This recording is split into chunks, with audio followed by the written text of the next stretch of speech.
Hello, వినపడుతోందా అండి మాట? వినిపిస్తోంది. శ్రీ గురుభ్యో నమః. శారదాంబ చంద్రమౌళీశ్వర ఉభయ జగద్గురువుల కృపా కటాక్ష వీక్షణాలతో ఈ ఆషాఢ నవరాత్రి సందర్భంగా శంకరమఠంలో పీఠ అనుబంధ సంస్థ అహం బ్రహ్మాస్మి ఫౌండేషన్ ఆధ్వర్యంలో జరుగుతున్న ప్రత్యేక దేవీ ప్రవచన మాలిక 7వ రోజుకి మీ అందరికీ సాదర స్వాగతం. నేటి మన విశిష్ట అతిథి అందరికీ సుపరిచితులు, మహానుభావులు, మహామహోపాధ్యాయ బ్రహ్మశ్రీ శలాక రఘునాథ్ శర్మ గారు విచ్చేసి ఉన్నారు. వారిని సాదరంగా వేదిక మీదకి తీసుకురావాల్సిందిగా మూర్తి గారిని కోరుతున్నాను. వారు రాగానే మీరు కరతాళ ధ్వనులతో స్వాగతం చెప్పవలసిందిగా.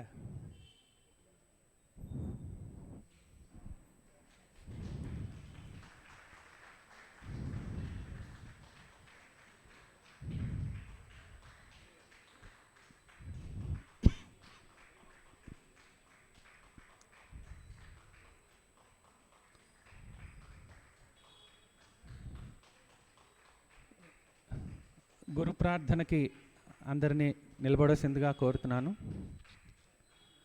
శుక్లాంబరధరం విష్ణుం శశివర్ణం చతుర్భుజం ప్రసన్నవదనం ధ్యాయేత్ సర్వవిఘ్నోపశాంతయేత్. శారదా శారదాంభోజ వదనా వదనాంభుజే సర్వదా సర్వదాస్మాకం సన్నిధిం క్రియాత్. గురుర్బ్రహ్మ గురుర్విష్ణుః గురుర్దేవో మహేశ్వరః గురుస్సాక్షాత్ పరం బ్రహ్మ తస్మై శ్రీ గురవే నమః. సదాశివసమారంభాం శంకరాచార్యమధ్యమాం అస్మదాచార్యపర్యంతాం వందే గురుపరంపరాం. శృతిస్మృతిపురాణానాం ఆలయం కరుణాలయం నమామి భగవత్పాదశంకరం లోకశంకరం. శంకారూపేణ మచ్చిత్తం పంకీకృతమభూద్యయా కింకరీయస్య సామాయ శంకరాచార్యమాశ్రయే. ప్రహ్లాదవరదో దేవో యో నిసింహపరో హరిః నృసింహోపాసకం నిత్యం తం నృసింహగురుం భజే. శ్రీ సచ్చిదానంద శివాభినవ్య నృసింహభారత్యభిధాన్యతేంద్రాన్ విద్యానిధీన్ మంత్రనిధీన్ సదాత్మనిష్టాన్ భజే మానవ శంభురూపాన్. సదాత్మధ్యాననిరతం విషయేభ్య పరాన్ముఖం నౌమి శాస్త్రేషు నిష్ణాతం చంద్రశేఖర భారతీం. వివేకినం మహాప్రజ్ఞం ధైర్యోధార్యక్షమానిధిం సదాభినవపూర్వంతం విద్యాతీర్థగురుం భజే. భారతీకరుణాపాత్రం భారతీపదభూషణం భారతీపదమారూఢం భారతీతీర్థమాశ్రయే. విద్యావినయసంపన్నం వీతరాగం వివేకినం వందే వేదాంతతత్వజ్ఞం విధుశేఖర భారతీం. గురువుగారిని ఆసీనులు కావాల్సిందిగా కోరుతున్నాను. వారిని పుష్పమాలంకృతులను చేయవలసిందిగా మూర్తి గారిని కోరుతున్నాను.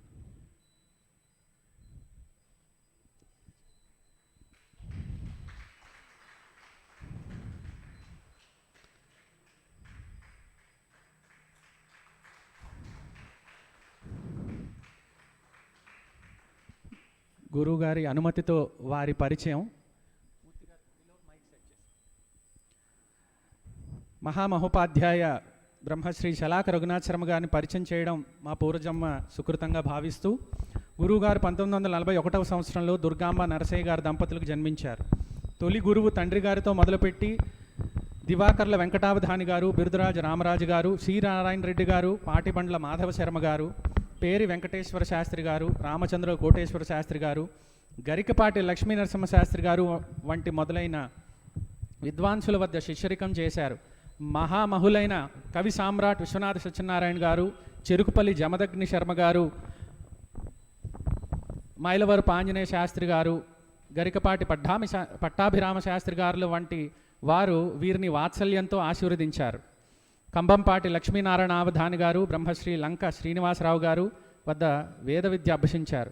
1960వ సంవత్సరంలో భాషా ప్రవీణ, 67వ సంవత్సరంలో MA తెలుగు చేసి 1976వ సంవత్సరంలో కవిత్రయ మహాభారతం ధ్వని సిద్ధాంత సమన్వయం అనే అంశంపై PhD చేశారు. డాక్టర్ రఘునాథ్ శర్మ గారు, క్షమించాలి. గురువుగారు 3 దశాబ్దాల కాలం పైన అనంతపురంలో శ్రీ కృష్ణదేవరాయ విశ్వవిద్యాలయంలో ఆచార్య స్థానంలో పనిచేశారు.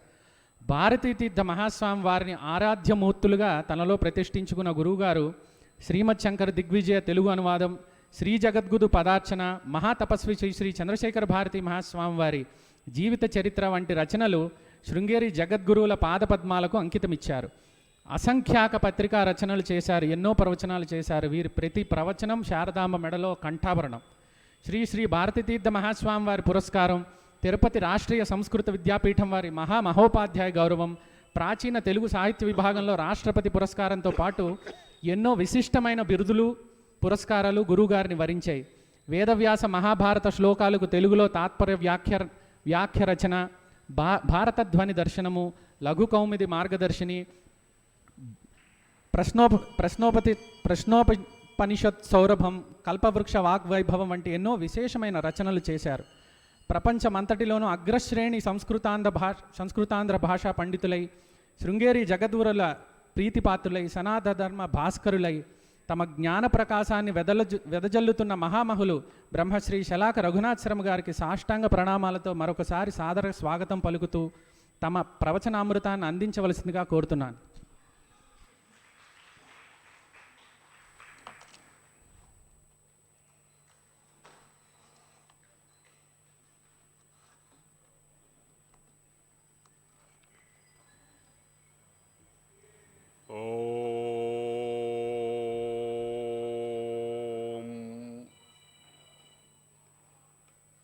విఘ్నేశ్వరం విఘ్నశాంత్యై వాణీం వాచః ప్రవృత్తయే గురూన్ గూఢార్థభానాయ ప్రణమామి పునః పునః. శరదిందు వికాసి మందహాసాం స్ఫురదిందీవరలోచనాభిరామాం అరవింద సమాన సుందరాస్యాం అరవిందాసన సుందరీముపాసే. జగద్గురు శ్రీచరణారవిందాభ్యాం నమః. వసుదేవసుతం దేవం కంసచాణూరమర్దనం దేవకీ పరమానందం కృష్ణం వందే జగద్గురుం. నమోస్తు తే వ్యాస విశాలబుద్ధే ఫుల్లారవిందాయత పత్రనేత్ర ఏన త్వయా భారతతైలపూర్ణః ప్రజ్వాలితో జ్ఞానమయః ప్రదీపః. శృతిస్మృతిపురాణానామాలయం కరుణాలయం నమామి భగవత్పాదశంకరం లోకశంకరం. చాలా సంతోషకరమైన విషయం. ఇక్కడ 8 రోజులుగా అనేక విషయాల మీద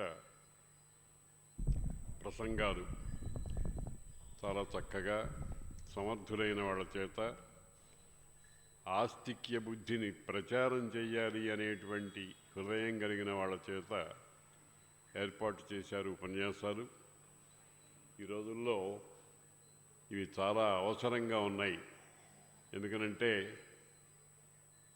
దేశకాల పరిస్థితుల్ని బట్టి అన్ని విషయాల్లోనూ క్షీణదశ వచ్చినట్టుగా ఆధ్యాత్మిక స్థితిలో కూడా మనం చాలా అధోగతిలో ఉన్నాం. ఏదో సంప్రదాయాన్ని అనుసరించి గుళ్ళోకి వెళ్ళటం, పూజలు చేయటం, ముఖ్యంగా పురుషుల కంటే స్త్రీలలో ఎక్కువగా కనిపిస్తూ ఉంది. ఒక పట్టాన సంప్రదాయాన్ని పరిరక్షించడంలో స్త్రీలు ముందుగా ఉంటారు. వాళ్ళ రక్తంలో ఆ గుణం ఉంది.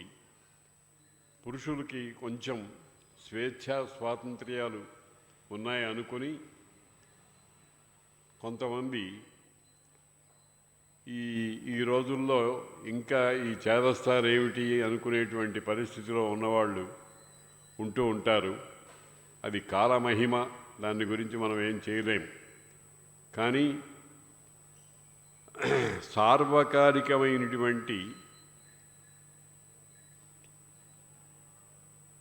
ధర్మ పరిరక్షణ, దుష్ట శిక్షణ, శిష్ట రక్షణ అనే 3 కార్యక్రమాల్ని భగవంతుడు స్వయంగా కానీ అవతార రూపాల్లో కానీ లేకపోతే కొంతమంది మహానుభావుల్ని అవతరింపజేసి కానీ చేస్తూనే ఉంటాడు. అటువంటి పరిస్థితిలో మనకు శృంగేరి జగద్గురువులు పరంపర అంతా చూస్తే వాళ్ళందరూ కూడా ధర్మ పరిరక్షణకు మూలస్తంభాలై మనని కాపాడుతూ ఉన్నారు. మన ఆధ్యాత్మిక పురోగతికి కావాల్సినటువంటి దీపాన్ని, జ్ఞాన దీపాన్ని వారు పట్టుకొని నడిపిస్తూ ఉన్నారు.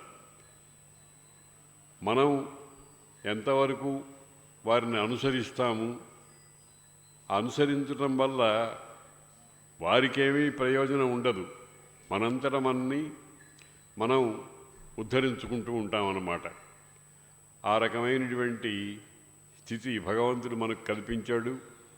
సాక్షాత్తు వ్యుక్తకేశ శివాకృతి అయినటువంటి పరమేశ్వరుడే ఈ భూలోకంలో శంభోర్మూర్తి చరతి భువనే శంకరాచార్య రూప అని శంభువు యొక్క సాక్షాత్తు శంభువు యొక్క మూర్తియే ఈ భూలోకంలో ఈ చరతి తిరుగుతూ ఉన్నది అని విద్యారణ్యుల వారి శంకర విజయ మహాకావ్యంలో ఓ మాట చెప్పున్నారు. అది చరతి అన్నారు. చరతి అంటే అర్థం ఏమిటంటే తిరుగుతూ ఉండటమే శీలముగా కలది. ఎప్పుడో తిరిగింది, ఎప్పుడో తిరుగుతుంది అని కాదు, తిరుగుతూనే ఉంటుంది. ఆ తిరుగుతూ ఉండేటువంటి మన జగద్గురువులే ఇప్పుడున్న భారతీ తీర్థ మహాస్వామి వారు కానీ, విధుశేఖర భారతీ మహాస్వాముల వారు కానీ ఆ శంకరాచార్య రూప శంకరాచార్యుల వారి స్వరూపంతో మన చుట్టూ తిరుగుతూ మనల్ని అనుగ్రహించడానికి అప్పుడప్పుడు యాత్రలు చేస్తూ మనలో ఉండేటువంటి కొడిగట్టినటువంటి దీపాన్ని కాస్త కదిలించి దాన్ని జ్వలింపజేయటానికి వస్తూ ఉంటారు. ఈ మోతీనగర్ శంకరమఠం అనేటువంటిది అటువంటి కృషికి చాలా పట్టుదలతో చాలా చక్కగా చేస్తోంది. అనేకమైనటువంటి ఆధ్యాత్మిక కార్యక్రమాలు ఇక్కడ జరుగుతూ ఉంటాయి. నేను హైదరాబాద్ వచ్చి సుమారు 1 సంవత్సరం 4 నెలలు అయింది. ఈ లోపలనే అనేక పర్యాయాలు ఇక్కడికి రావటం, ఈ కార్యక్రమాల్లో పాల్గొనటం సంభవించింది. ప్రస్తుతం ఈ గురు పూర్ణిమకు పూర్వాంగంగా ఒక 8 రోజులు చాలా మంచి అంశాలతో కార్యక్రమాలు ఏర్పాటు చేశారు. అందులో ఇవాళ నేను మహాభాగవతంలో ప్రముఖ స్త్రీ వ్యక్తులు అని ఒక అంశం, దాని గురించి మాట్లాడమన్నారు. నేను దానికి ఒక చిన్న సవరణ చేసుకుని ప్రముఖ స్త్రీ వ్యక్తులు అంటే చాలామంది ఉంటారు, జ్ఞానతత్వం ఎరిగినటువంటి ప్రముఖ స్త్రీ వ్యక్తులు, వాళ్ళను గురించి మాట్లాడాలని మనసులో ఒక అభిప్రాయం పొంది వచ్చాను. మామూలుగా భక్తి మనకు 4 మార్గాలు ఉన్నాయి భగవంతుడిని చేరుకోవటానికి.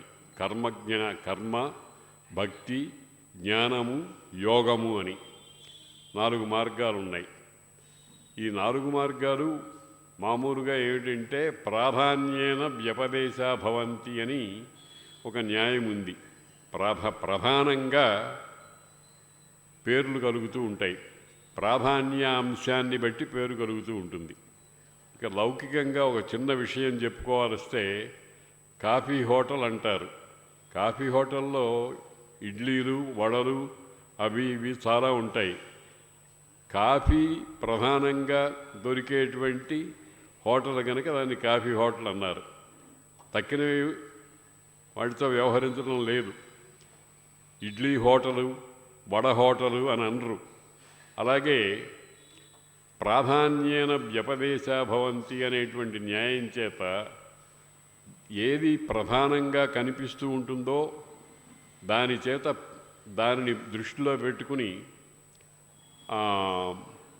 పేర్లు ఏర్పడుతూ ఉంటాయి. మనం లోకంలో కూడా అట్లాగే మా వారు ఇంజనీర్ అండి అంటాం. మా వారు ఇంజనీర్ అండి అంటుంది ఒక గృహిణి. ఇంజనీర్ అంటే ఉద్యోగం ఇంజనీరు. ఆయన 24 గంటలు ఇంజనీరు కాదు, అనేకమైన పనులు చేస్తూ ఉంటాడు. కానీ జీవిక కోసం అవలంబించినటువంటి దాన్ని ఆ పేరుతో వ్యవహరిస్తూ ఉంటామన్నమాట. అట్లాగే భక్తి, కర్మ, భక్తి, జ్ఞానము, యోగము అని 4 అంశాలు ఉన్నాయి. కర్మ అంటే నిష్కామ కర్మ అంటారు. నిష్కామ కర్మ అంటే ఫలాపేక్ష లేకుండా నీ పని నీకు ధర్మశాస్త్రాలు విధించినటువంటి పని చెయ్యి అంతే. ఇప్పుడు ఉదాహరణకు సంధ్యావందనం చేయండి అని అన్నారు. సంధ్యావందనం చేయండి అని అంటే సంధ్యావందనం చేస్తే నాకు ఏం ప్రయోజనం వస్తుందండి అని సాధారణంగా భారతీయమైన బుద్ధి ఉన్నవాడు ఎవరు అడగడు. సంధ్యావందనం చేయటమే అంతే. మాతృదేవోభవ అన్నది వేదం. మా తల్లియే దైవముగా కలవాడవు కమ్ము అని. ఎందుకండి అని భారతీయుడెవడు అడగడు. ఎందుకనంటే అది వేదం చెప్పినటువంటి మాట. దానికి ఫలితం అనేటువంటిది ఊహించకుండా భావించకుండా చేస్తూ ఉండటమే. అలాగే కర్మ అనేటువంటిది అనేదాన్ని కూడా మనం చేస్తూ ఉంటాం. ఇంకొక చిత్రమైనటువంటి విషయం ఏమిటంటే మీరందరూ గమనిస్తూనే ఉంటారు.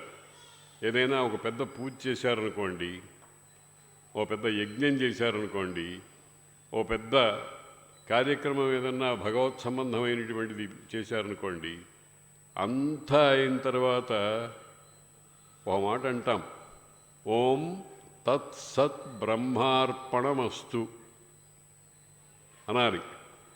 ఓం తత్ సత్ బ్రహ్మార్పణమస్తు అంటాం.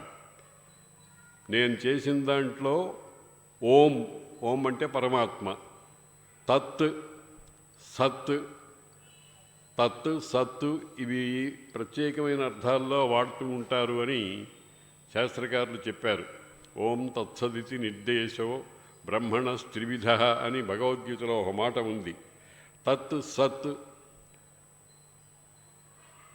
ఈ మాటని బ్రహ్మార్పణమస్తు అంటాం. అంటే మనం చేసేటువంటి ప్రతి పూజ, ప్రతి యాగము, ప్రతి పుణ్యకార్యము, లేకపోతే సహస్రనామ పారాయణము మొదలైనవన్నీ కూడా దాని ఫలాన్ని భగవంతుడికి సమర్పిస్తున్నాము అని చెప్తున్నాం. ఎప్పుడైతే సమర్పించామో దీనివల్ల నాకేం ఒరిగింది అనే ఆలోచన ఎవడన్నా చేస్తాడా? చేశాడుగా. ఇప్పుడు ఒక మహానుభావుడు గోదానం చేశాడు. గోదానం చేసేటప్పుడు ఏమంటాడు? నీకు యోగ్యుడైనటువంటి మహానుభావుడైనటువంటి ఈ గోత్రంలో పుట్టినటువంటి నీకు నేను ఈ గోవుని దానం చేస్తున్నాను అంటారు. అన్న తర్వాత మీరు జాగ్రత్తగా గమనించండి. అన్న తర్వాత ఇదం నా మమ, ఇది మళ్ళీ నాది కాదు అంటారు. తుభ్యమహం సంప్రదవే నా మమ, ఇంకా ఈ క్షణం నుంచి అది ఆ వస్తువు నాది కాదు, దాని మీద నాకేమీ అధికారం లేదు అంటారు. కానీ దాంట్లో ఉండేటువంటి కీలకమైన అభిప్రాయాన్ని గుర్తించకుండా దానం చేసినవాడు ప్రతిరోజు పుచ్చుకున్నవాడి ఇంటికి వెళ్ళి ఏమయ్యా మా ఆవు ఎట్లా ఉంది అని అడుగుతూ ఉంటాడు. ఇంకా మీ ఆవేమిటి, నువ్వు దానం చేసేసావు. దానం అంటే ఒకదాని యందు తనకు ఉండేటువంటి స్వామిత్వము, నాది అనేటువంటి భావాన్ని ఇంకొకడికి సంక్రమింపజేయటం. ఎప్పుడైతే చేశావో అప్పుడు నాది అనే మాట ఎక్కడొస్తుంది ఇక్కడ? అందుకని నాది అనకూడదు, ఇంకా అసలు వెళ్ళనేకూడదు, దాని మీద దృష్టి ఉండనేకూడదు. అయిపోయింది, ఒకసారి దానం చేశాము అంటే అంతే. కాబట్టి అటువంటి విధంగా మంచి పనులు, స్మృతి, శృతి, స్మృతి, పురాణాలు, ఇతిహాసాలు చెప్పినటువంటి మహాకార్యాలు చేయటం ఏదైతే ఉందో దానిని ప్రతిఫలాపేక్ష లేకుండా చేస్తూ ఉండటం అనేది కర్మ సిద్ధాంతం. రెండవది భక్తి.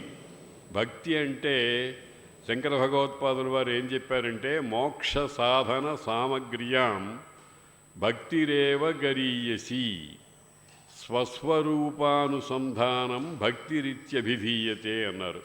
మోక్షాన్ని సాధించటానికి ఉండేటువంటి అనేకమైనటువంటి వాటిల్లో భక్తి చాలా గొప్పది. భక్తి అంటే ఏమిటండి అంటే స్వస్వరూప అనుసంధానము. మనమందరం కూడా నేను అంటూ ఉంటాం. ఎవరన్నా వచ్చి అయ్యా నేను మీరే ఎవరండి, నేనంటే ఏమిటండి అని అడిగితే మన మొహంలో సరైన సమాధానం ఉండదు. లేకపోతే అజ్ఞానంతో ఒక సమాధానం చెప్తాం. నేనండి, నా పేరు చరాక రఘునాథ్ శర్మండి, నేను 84 కేజీలు ఉన్నానండి, ఎక్కడో ప్రొఫెసర్గా పనిచేశానండి అంటాడు. ఇవన్నీ కూడా తెలివి తక్కువ మాటలు. ఎందుకంటే నేను అంటే దేహం కాదు, ఇంద్రియాలు కాదు, మనస్సు కాదు, బుద్ధి కాదు, ఇంకొకటి కాదు. ఎందుకు కాదని మనకే తెలుసును. నా ముక్కు, నా కన్ను, నా చెవి, నా హృదయము, నా దేహము అని అంటున్నాం. అంటే నేను వేరు, దేహం వేరుని కదా. మరెప్పుడు దేహంతో తాదాత్మ్యం పొంది నేనే రఘునాథ్ శర్మను అని అంటంలో అది వివేకం ఉన్నట్టా లేనట్టా? కాబట్టి స్వస్వరూప అనుసంధానం, నీ యొక్క స్వరూపము ఏమిటి అనే దానిని ఈ అవిచ్ఛిన్నంగా, అంటే తెగిపోకుండా, ముక్కలు కాకుండా ఏకరూపంగా భావించడం ఏదైతే ఉందో దానికి భక్తి అని పేరు. ఈ భక్తి చాలా గొప్పది అని. ఇంకా మూడవది జ్ఞానము. జ్ఞానము అని అంటే నిఘంటువులు ఏం చెప్తున్నాయంటే మోక్షే ధీర్ జ్ఞానం. మోక్షమునందు బుద్ధి, దాన్ని జ్ఞానం అంటారు. మోక్షము అంటే జనన మరణ చక్రము నుండి బయటపడటం. భగవత్పాదుల వారు చెప్పారు కదా, పునరపి జననం పునరపి మరణం పునరపి జననీ జఠరే శయనం. పుడుతున్నాం పుడుతున్నాం, ఇదొక పెద్ద చక్రం, ఇదట సాగిపోతూనే ఉంది. ఇది ఆగిపోవాలి. ఇప్పుడు ఒక హైదరాబాద్ నుంచి ఢిల్లీకి ప్రయాణం చేశాం, బండి ఎక్కుతున్నాం. ఢిల్లీ వెళ్ళిన తర్వాత బండి దిగారుగా, ఈ బండి నాకు చాలా బాగుంది, ఏసీ కోచ్, బెర్త్ ఇవన్నీ చాలా బాగున్నాయి, నేను ఇక్కడే ఉంటాను అంటే ఒప్పుకుంటారా వాళ్ళు? దిగిపోవాలి. కాబట్టి మనం ఒక యాత్ర ప్రారంభించాం. ఎప్పుడు ప్రారంభించాము? సృష్టి మొదలు నుంచి ప్రారంభించాం. అయితే యుగాలు గడిచినాయి, తరాలు గడిచినాయి, కల్పాలు గడిచిపోయినాయి, అయినా మనం మాత్రం ప్రయాణం చేస్తూనే ఉన్నాం. గమ్యం ఏమిటో తెలియదు, ఎక్కడికి వెళ్ళాలి, మన రీచింగ్ పాయింట్ ఏమిటి తెలియదు. అది తెలియాలి. అదేమిటి అని అంటే భగవంతునిలో ఒక్కటైపోవటం, భగవంతునిలో ఐక్యం చెందటం. దాని పేరే కైవల్యము, మోక్షము అని అంటారు. ఆ మోక్షాన్ని, మోక్ష సంబంధమైనటువంటి బుద్ధికే జ్ఞానము అని పేరు. ఈ జ్ఞానము మీకు స్పష్టంగా తెలియాలి అని అంటే రమణ మహర్షుల వారిని చూస్తే తెలుస్తుంది. రమణ మహర్షుల వారితో, వారి వాంగ్మయంతో పరిచయం ఉన్న వాళ్ళకి చాలా తేలిగ్గానే తెలుస్తుంది. ఎవరైనా వెళ్ళి స్వామి నాకొక చిన్న అని ఏదో చెప్పబోతుంటారు, ఓహో తమరంటూ ఒకరు ఉన్నారు కాబోరు అనేవారు ఆయన. రమణ మహర్షుల వారు వెంటనే తమరంటూ ఒకరు ఉన్నారు కాబోరు అనేవారట. ఈ ఎంత జ్ఞానమో చూడండి. అచ్చమైన జ్ఞానం ఏం చెబుతోందంటే ఉన్నది ఒక్కడే పరమాత్మ, ఇంకేమీ లేదు.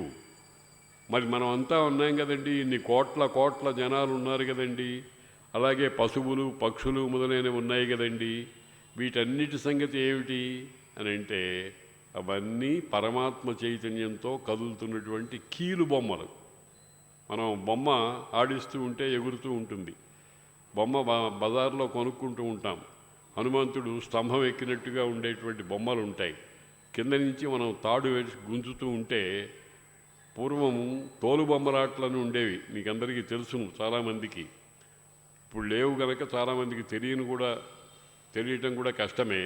ఆ తోలు బొమ్మలాట్లు ఏం చేస్తాడు, ఒక తోలు మీద బొమ్మ చిత్రాన్ని గీసి తెర వెనుక తాళ్ళు లాగుతూ అవి కదులుతున్నట్టుగా ఆడిస్తూ ఉంటారు. దాని నుండే సినిమాలు పుట్టినాయి, తోలు బొమ్మలాట్ల నుంచే సినిమాలు పుట్టినాయి. కాబట్టి ఆ రకంగా మనం ఆడుతూ పాడుతూ కాలక్షేపం చేస్తున్నామంటే ఈ కీలు తిప్పేటువంటి వాడు ఎవడో ఒకడు ఉన్నాడు. ఆ ఎవరు ఉన్నది నీలోనే ఉన్నాడు. ఎక్కడున్నాడు? నీ హృదయంలోనే ఉన్నాడు. హృదయంలో ఎక్కడున్నాడు? ఒక వరిగింజ మీద తొడిమలాగా సన్నటి నీవార శూకవత్ తన్వీ పీతా భాస్వత్యణూపమా అని మన హృదయంలో ఒక సన్నటి అనేకమైన నాడుల మధ్యలో, బాగా చిక్కగా అల్లుకున్న నాడుల మధ్యలో ఉండేటువంటి ఒకానొక వహ్ని శిఖ, ఆ శిఖ యొక్క మధ్యలో ఉన్నట్ట.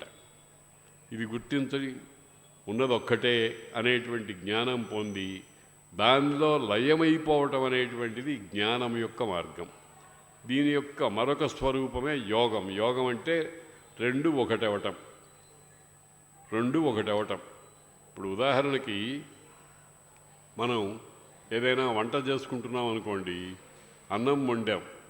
ఆ అన్నం వండిన తర్వాత పులిహార అనేటువంటి పదార్థం తీసుకోవాలి అనేటువంటి కోరిక పుడితే దాంట్లో పసుపు, తిరగమూత, నూనె మొదలైన పదార్థాలు ఇవన్నీ కలిపి ఆ పదార్థం చేస్తాం. చూడండి, ఇక్కడ ఈ పదార్థం చేసేటప్పటికీ ఏమవుతుంది? అన్నమే. అంతకుముందు పసుపు, నూనె, పోపు గింజలు మొదలైనవన్నీ కూడా విడివిడిగా ఉన్నాయి. ఇవన్నీ కలిసేటప్పటికీ కొత్త పదార్థం తయారైంది. దాన్నే వేదాంత శాస్త్రం ఏం చెప్పిందంటే వాచారంభణం వికారో నామధేయం మృత్తికేచ్చేవ సత్యం. స్వరూపం మారేటప్పటికీ ఏ చిన్న మార్పు వచ్చినా సరే దానికి కొత్త పేరు వచ్చేస్తుంది. అన్నము అనేది పులిహోర అయింది, లేకపోతే పరమాన్నం అయింది, ఇంకొకటి అయింది. దేన్ని బట్టి? మార్పుని బట్టి. కొంచెం మార్పు వచ్చేటప్పటికి ఇంకా బాగా స్పష్టంగా మీకు తెలుసుకోవాలంటే ఒక విషయం చూడండి. 4 ఏళ్ల పిల్లవాడుగా ఉన్నప్పుడు నేను బాలుడు, 40 ఏళ్ళు వచ్చేటప్పటికి యువకుడు, 70 ఏళ్ళు వచ్చేటప్పటికి వృద్ధుడు. నేనే. ఈ బాలుడు, వృద్ధుడు మొదలైనటువంటి పేర్లన్నీ దేని బట్టి వస్తున్నాయి? వికారాన్ని బట్టి వస్తున్నాయి, మార్పుని బట్టి వస్తున్నాయి. కాబట్టి యోగము అనేటువంటిది ఒకటి ఉంది. ఈ యోగము అంటే జీవాత్మ పరమాత్మల యొక్క కలయిక. ఇలా 4 మార్గాలు ఉన్నాయి మోక్ష సాధనంలో. ఈ 4 మార్గాలు అన్నీ నిజానికి ఒకటే, కానీ స్వరూప భేదం చేత వీటికి వేరు పేర్లు వచ్చినాయి. అటువంటి జ్ఞానము పండించుకున్నటువంటి వ్యక్తులు భాగవతంలో మనకు చాలామంది ఉన్నారు. వాళ్ళందరినీ కొంచెం విశ్లేషణ చేసి చూస్తే మొట్టమొదటిగా మనకు భాగవతంలో దర్శించుకోవాల్సినటువంటి జ్ఞానమూర్తి కుంతీదేవి పాండురాజు గారికి పెద్ద భార్య, రెండవ భార్య మాద్రి అనుంది. ఒక శాపవశం చేత పాండురాజు గారు చనిపోయినారు. ఆమె పాండవుల 5గురిని కూడా పెంచి పెద్ద చేసింది. వాళ్ళ యొక్క చరిత్రే పాండవోత్తముల అమల చరిత్ర అంటారు నన్నయ్య గారు. పాండవోత్తములు, పాండవులలో ఉత్తములైన పాండవులు అన్నమాట. ఉత్తముడు అంటే సర్వశ్రేష్ఠుడు. ఇప్పుడు మనం లోకంలో చాలామందిని చూస్తూ ఉంటాం. కొంతమందికి ప్రత్యేక గౌరవం ఇస్తూ ఉంటాం. ఎందుకని? వాళ్ళ విద్యను బట్టో, వాళ్ళ ధనాన్ని బట్టో, వాళ్ళ అధికారాన్ని బట్టో, ఇంకో దాన్ని బట్టో వాళ్ళకు ఒక ప్రత్యేక స్థానం కల్పిస్తూ ఉంటాం. కాబట్టి పాండవోత్తముల అమల చరిత్ర, స్వచ్ఛమైన మలము అంటే ఏదో ఒక దోషం, సాధారణంగా ఏదో ఒక దోషం లేకుండా ఎవ్వరూ ఉండరు సృష్టిలో. ఏదో చిన్న దోషమైనా ఉంటుంది. కానీ ఏ దోషము లేకుండా ఉండేటువంటి వాళ్ళు అక్కడక్కడ ఉంటారు. వాళ్ళే అవతార పురుషులు, లేకపోతే కారణజన్ములు అంటారు. ఆ కారణజన్ములైనటువంటి పాండవుల తల్లి కుంతీదేవి. కుంతీదేవి చాలా చిన్నతనం నుంచి కూడా చాలా వివేకం కలిగినటువంటిది. ఆమె వివేకం ఏమిటంటే, దుర్వాసుడనేటువంటి మహర్షి వచ్చి ఆయనకు సేవ చేస్తే, చాలా చిన్నపిల్లగా 10, 15, 16 సంవత్సరాల వయస్సులో ఉండగా, దుర్వాసుడంటే మహా తీవ్రమైన కోపం కలిగినటువంటి వాడు. ఆ అంటే తప్పు, ఊ అంటే తప్పు. ఎప్పుడు ఎవరి మీద కోపం వస్తుందో, ఆయనకి ఎవరిని శపిస్తాడో, ఏం చేస్తాడో మనం గుర్తించలేము.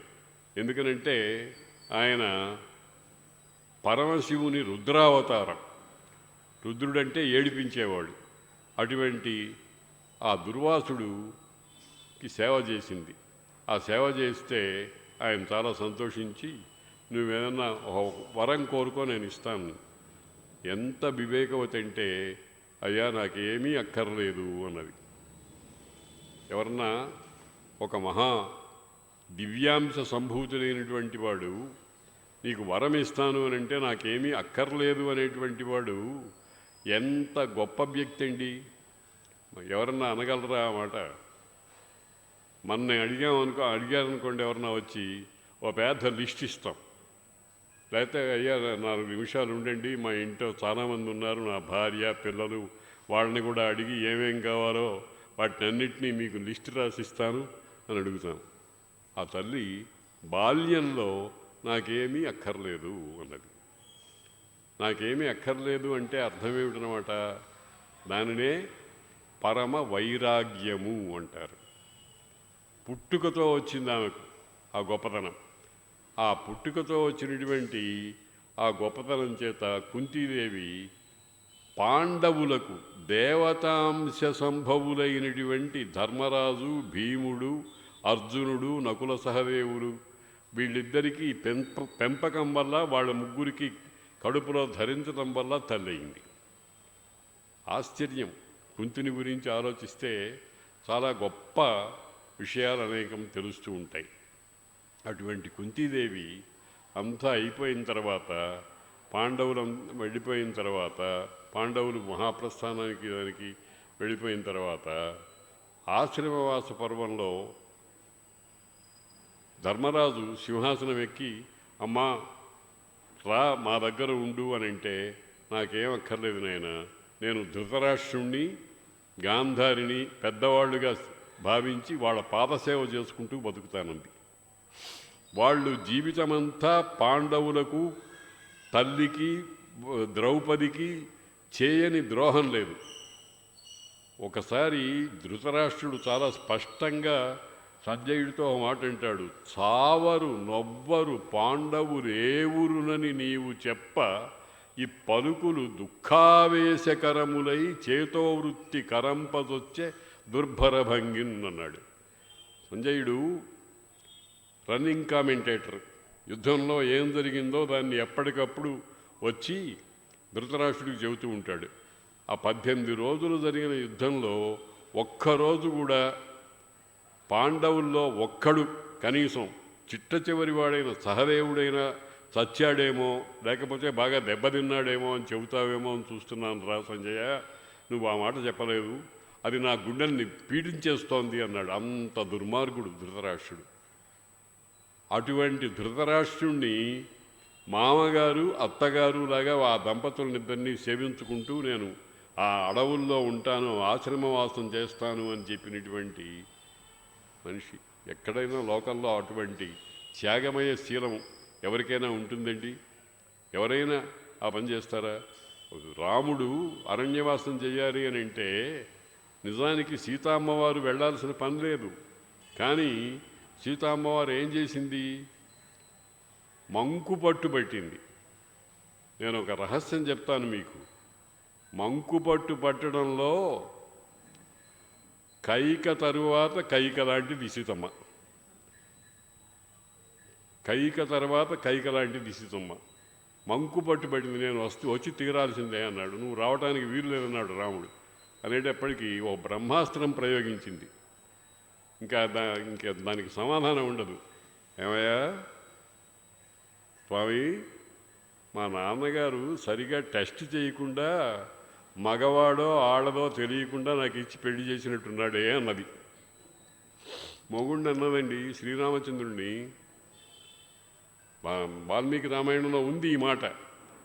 అనేటప్పటికి బుర్ర కోక్కుంటూ సరే సరే పద అన్నాడు. లేకపోతే ఏమవుతుంది? నువ్వు ఆడదానివి అని ప్రకటన చేసినట్టే. అంత గొప్ప స్త్రీ సీతాదేవి. ఆ రకంగా కుంతీదేవి. అంటే వీళ్ళందరూ కూడా త్యాగమయమైనటువంటి జీవితం మీద ఆనందం పొందే లక్షణం కలిగినటువంటి వాళ్ళు. మనం ఏమిటి, ఎక్కడి నుంచైనా సరే కొంతమంది సిద్ధాంతం ఎట్లా ఉంటుందంటే ధూళి పరగృహాలపి, పక్క ఇంట్లో నుంచి దుమ్మొచ్చినా వచ్చినట్టే అనుకుంటారట. పరగృహాత్, పక్క ఇంట్లో నుంచి ఇంత దుమ్మొచ్చి మన ఇంట్లో పడ్డ లాభం కిందనే భావిస్తారట వాళ్ళు. అటువంటి స్వార్థపరాయణులైనటువంటి వాళ్ళ మధ్యలో నాకేమీ అక్కరలేదు అనేటువంటి సిద్ధాంతంతో బతికినటువంటి వ్యక్తి ఎంత గొప్పది కావాలి. ఆ చివరికి పరీక్షిత్తు పుట్టినప్పుడు అశ్వత్థామ బ్రహ్మాస్త్రం వేసి పాండవ గర్భాలన్నీ కూడా నాశనం అయిపోవాలని ప్రయోగిస్తే అప్పుడు కృష్ణుణ్ణి ఆశ్రయించి ఆ ఉత్తర గర్భంలో ఉండేటువంటి ఆ పరీక్షిన్ మహారాజుని కృష్ణుడు అంగుష్ఠమాత్ర దేహంతో ఆమె గర్భంలో ప్రవేశించి ఆ బిడ్డని చుట్టూ తిరుగుతూ కాపాడాట. బ్రహ్మాస్త్రం యొక్క మంటలకు కాలిపోకుండా. అట్ట తిరుగుతూ ఉన్నప్పుడు ఆయన ఈ లోపల ఉండేటువంటి బిడ్డ ఎటువైపు వెళితే అటువైపు చూసేట. అన్ని వైపులా తలకాయ తిప్పుతూ గర్భంలో ఉండేటువంటి పిండం అటు తిరుగుతున్నా. అందుకని ఆయనకి పరితః ఈక్షతే ఇది పరీక్షిత్ అనే పేరు వచ్చిందిట. అటువంటి పని చేసిన వాడు ఎవరు? కృష్ణ పరమాత్మ. ఆ కృష్ణ పరమాత్మ ఆ పని చేసినందుకు గాను కుంతీదేవి చాలా సంతోషించి ఆ పరమాత్మ యొక్క జ్ఞానాన్నంతటినీ కూడా స్తోత్రం చేసింది భాగవతంలో. ఈ స్తోత్రము మనకు పరమాత్మ తత్వాన్ని చాలా చక్కగా చెప్పేటువంటిది. అందులో ఆమె పురుషుండు, ఆఢ్యుడు, ప్రకృతికి పరుడు, అవ్యయుడు, అఖిల భూత అంతర్భాసురుడు, అవలోకనీయుడు, పరమేశ్వరుడైన నీకు ప్రణతులు కృష్ణ, ప్రణతులు హరి, ప్రణతులు అగు హరి అన్నది. ఇందులో ఒక్కొక్క మాట వ్యాఖ్యానం చేయాలంటే ఒక్కొక్క ఉపనిషత్తుని మనం స్మరించాలి. పురుషుడు అంటే మగవాడు మామూలుగా. కానీ పురుషుడు అంటే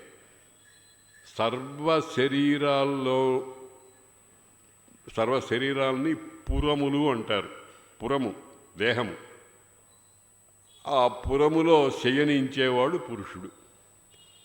ఈశ్వర సర్వభూతానాం హృద్దేశే అర్జున తిష్టతి భ్రామయన్ సర్వభూతాని యంత్రారూఢాని మాయయా అని భగవద్గీతలో మనం శ్లోకం చదువుకుంటున్నాం కదండి.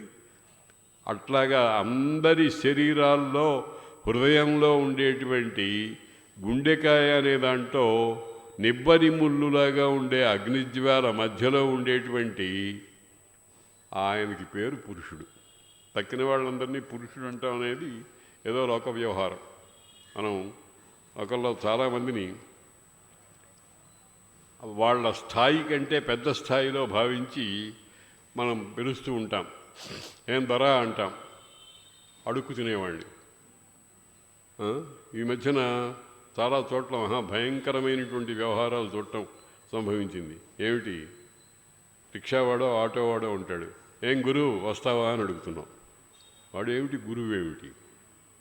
గురు శబ్దాన్ని ఎంత నీచంగా తీసుకువెళ్ళిపోయినాము. ఆలోచించడంలా మనం ఇవన్నీ మనం జాగ్రత్తగా ఆలోచించాలి. ఎవరితో ఆ స్థాయి ఏమిటో చూసి వాడితో ఆ విధంగానే వ్యవహరించాలి. కాబట్టి పురుషుడు అని లోకంలో మగవాడు అని అనటం అనేటువంటిది అది దాన్ని ఉపలక్షణం అంటారు, లేకపోతే లోక వ్యవహారాన్ని బట్టి వచ్చింది. పురుషుడంటే పరమాత్మ ఒక్కడే. ఆఢ్యుడు, ఆఢ్యుడు అంటే అందరి చేత ధ్యానింపబడేవాడు. భగవంతుణ్ణి అందరూ ఏదో ఒక రకంగా పూజిస్తూనే ఉంటారు కదండి. భగవంతుడు లేడనేవాడు భగవంతుడు ఉన్నాడనుకునేవాడి కంటే ఎక్కువసార్లు భగవంతుడిని స్మరిస్తూ ఉంటాడు. వాళ్ళ శిశుపారాధులు. అందుకనే శిశుపాలుడి కంఠఛేదం చేసేస్తే అక్కడి నుంచి ఒక తేజస్సు వచ్చి కృష్ణుల్లో కలిసింది అని చెప్తున్నారు. అంటే అర్థమేమిటనమాట, శిశుపాలుని హృదయంలో కృష్ణుడు కదలని క్షణమంటూ లేదు. వాడంత భక్తుడు. దాన్నే వైరభక్తి అంటారు. కాబట్టి వైరంతో కూడా భక్తి. హిరణ్యాక్ష హిరణ్యకశిపులు, రావణ కుంభకర్ణులు, శిశుపాల దంతవక్తులు, ఈ 3 జంటలు కూడా వైరభక్తికి మంచి విధానాలు. అందుకని ఆ భగవంతుడికి ఏం పేరు? ఆఢ్యుడు. అన్ని ఎడల అన్ని సందర్భాల్లో ధ్యానింపబడేవాడు, అందరి చేత ధ్యానింపబడేవాడు. భగవంతుడు లేడనేవాడు కూడా ఆయన్ని స్మరిస్తూనేవాడు. భగవంతుడు లేడు, ఎట్టా నిరూపించాలని వాడు భగవంతుని అస్తిత్వాన్ని మనసులో పడి చాలా అవస్థలు పడుతూ ఎప్పుడు తదేక చింతనతో ఉంటాడు. దాన్నే వైరభక్తి అని అంటారు. ఆఢ్యుడు. ప్రకృతికి పరుడు. ప్రకృతి అని అంటే మనం మామూలుగా నేచర్ అంటాం. నేచర్ అంటే ఇప్పుడు ఆంగ్ల పదం అది కదా. వాళ్ళు నేచర్ అంటే ఏమిటంటే చెట్లు, చేమలు, పుట్టలు, అడవులు, నదులు మొదలైనటువంటిదంతా కూడా ఇది ప్రకృతి అని అంటారు. కానీ నిజానికి ప్రకృతి అంటే అది కాదు. ప్రకృతి అంటే సమస్త లోకముల సముదాయము. అంటే ఇంకొక రకంగా చెప్పాలంటే వ్యక్తమయ్యేటువంటి సమస్తము ప్రకృతియే. మీకు అందరికీ తెలుసు కదా, 5 భూతాలు ఉన్నాయి, పంచభూతాలు. ఏమిటా పంచభూతాలు? ఆకాశము, వాయువు, అగ్ని, జలము, భూమి. ఈ 5 సముదాయంతోడనే ఈ ప్రపంచం అంతా ఏర్పడింది. ఈ ప్రపంచానికి అంతటికీ, పాంచభౌతికమైనటువంటి ప్రపంచానికి అంతటికీ కూడా ప్రకృతి అని పేరు. ఈ ప్రకృతి ఎక్కడుంది, ఎక్కడి నుంచి ఎక్కడి దాకా ఉంది అని అంటే 14 లోకాల స్వరూపంతో ఉంది. మనం భూలోకం కదా, భూలోకం నుంచి పైన 7 లోకాలు ఉన్నాయి, భూలోకం కింద 7 లోకాలు ఉన్నాయి, 14 లోకాలు ఉన్నాయి అన్నారు. ఎవరన్నా చూసొచ్చారా అండి అని అడుగుతారు కొంతమంది. అక్కర్లా, చూడక్కర్లే. మనం కొంచెం కామన్ సెన్స్తో ఆలోచించవచ్చు. ఏమన్నా నువ్వు చూసొచ్చావా అని అడిగితే నేనేమడుగుతానంటే, అయ్యా మీ తాతగారు నీకు తెలుసునా? ఉన్నారండి. తాతగారు ఉన్నారా? నేను చూడలేదండి. అయితే ఉన్నట్టా లేనట్టా అని అడిగామనుకోండి, ముఖ విధానం చేసుకోవాల్సిందే, నోరు మూసుకోవాల్సిందే. ఎందుకంటే తాత లేకుండా ఆయన కొడుకు లేడు, ఆయన కొడుకు లేకుండా ఆయన కొడుకు లేడు. ఇట్లాగా 6వ తరంగా ఉండేటువంటి వీడు ఉండాలంటే వాళ్ళంతా ఉండాలి. దీన్నే అనుమాన ప్రమాణము అంటారు. ఊహ ద్వారా తెలిసినటువంటిది. అట్లాగే శబ్దము అంటే పురాణేతిహాసాలు, వేదము మొదలైనటువంటివన్నీ కూడా ఏం చేసినాయన్నమాట,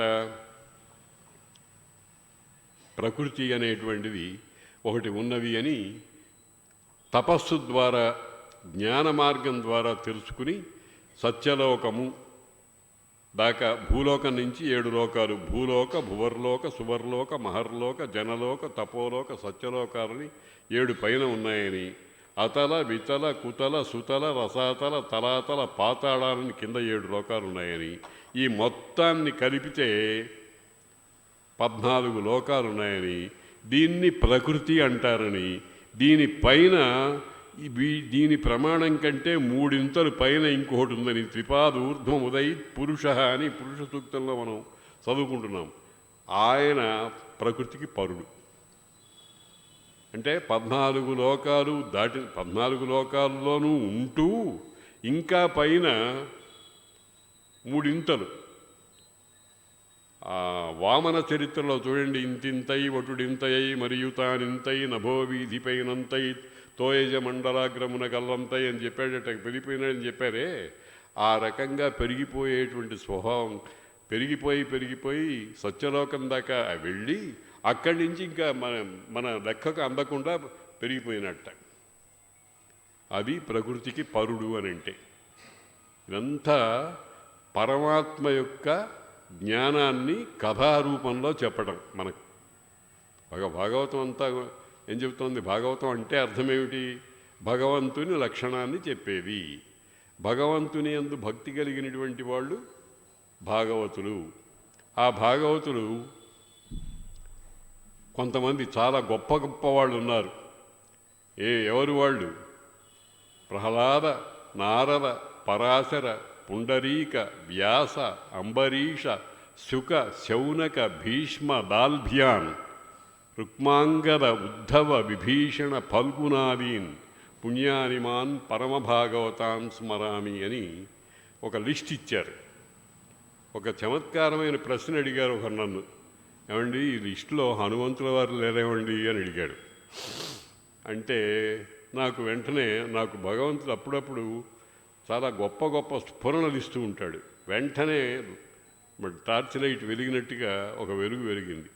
హనుమంతుడు మహాభక్తుడు నిజమే, భక్తుడై భగవంతుడైనాడు. ఇప్పుడు ఆంజనేయుడు కూడా దేవాలయాలు కట్టించి పూజ చేస్తున్నాం కదండి. ప్రహ్లాదుడి వాడికి ఏమన్నా గుళ్ళు కట్టించామా?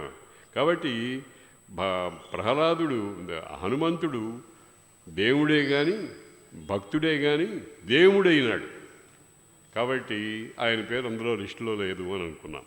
కనుక ఈ రకంగా ప్రకృతికి పరుడు, ఈ 14 లోకాల సముదాయంగా ఉండేటువంటి దానికి అంతటికీ కూడా పైన ఇంకా ఉండేటువంటి ఆయన్ని ప్రకృతికి పరుడు అని అంటారు.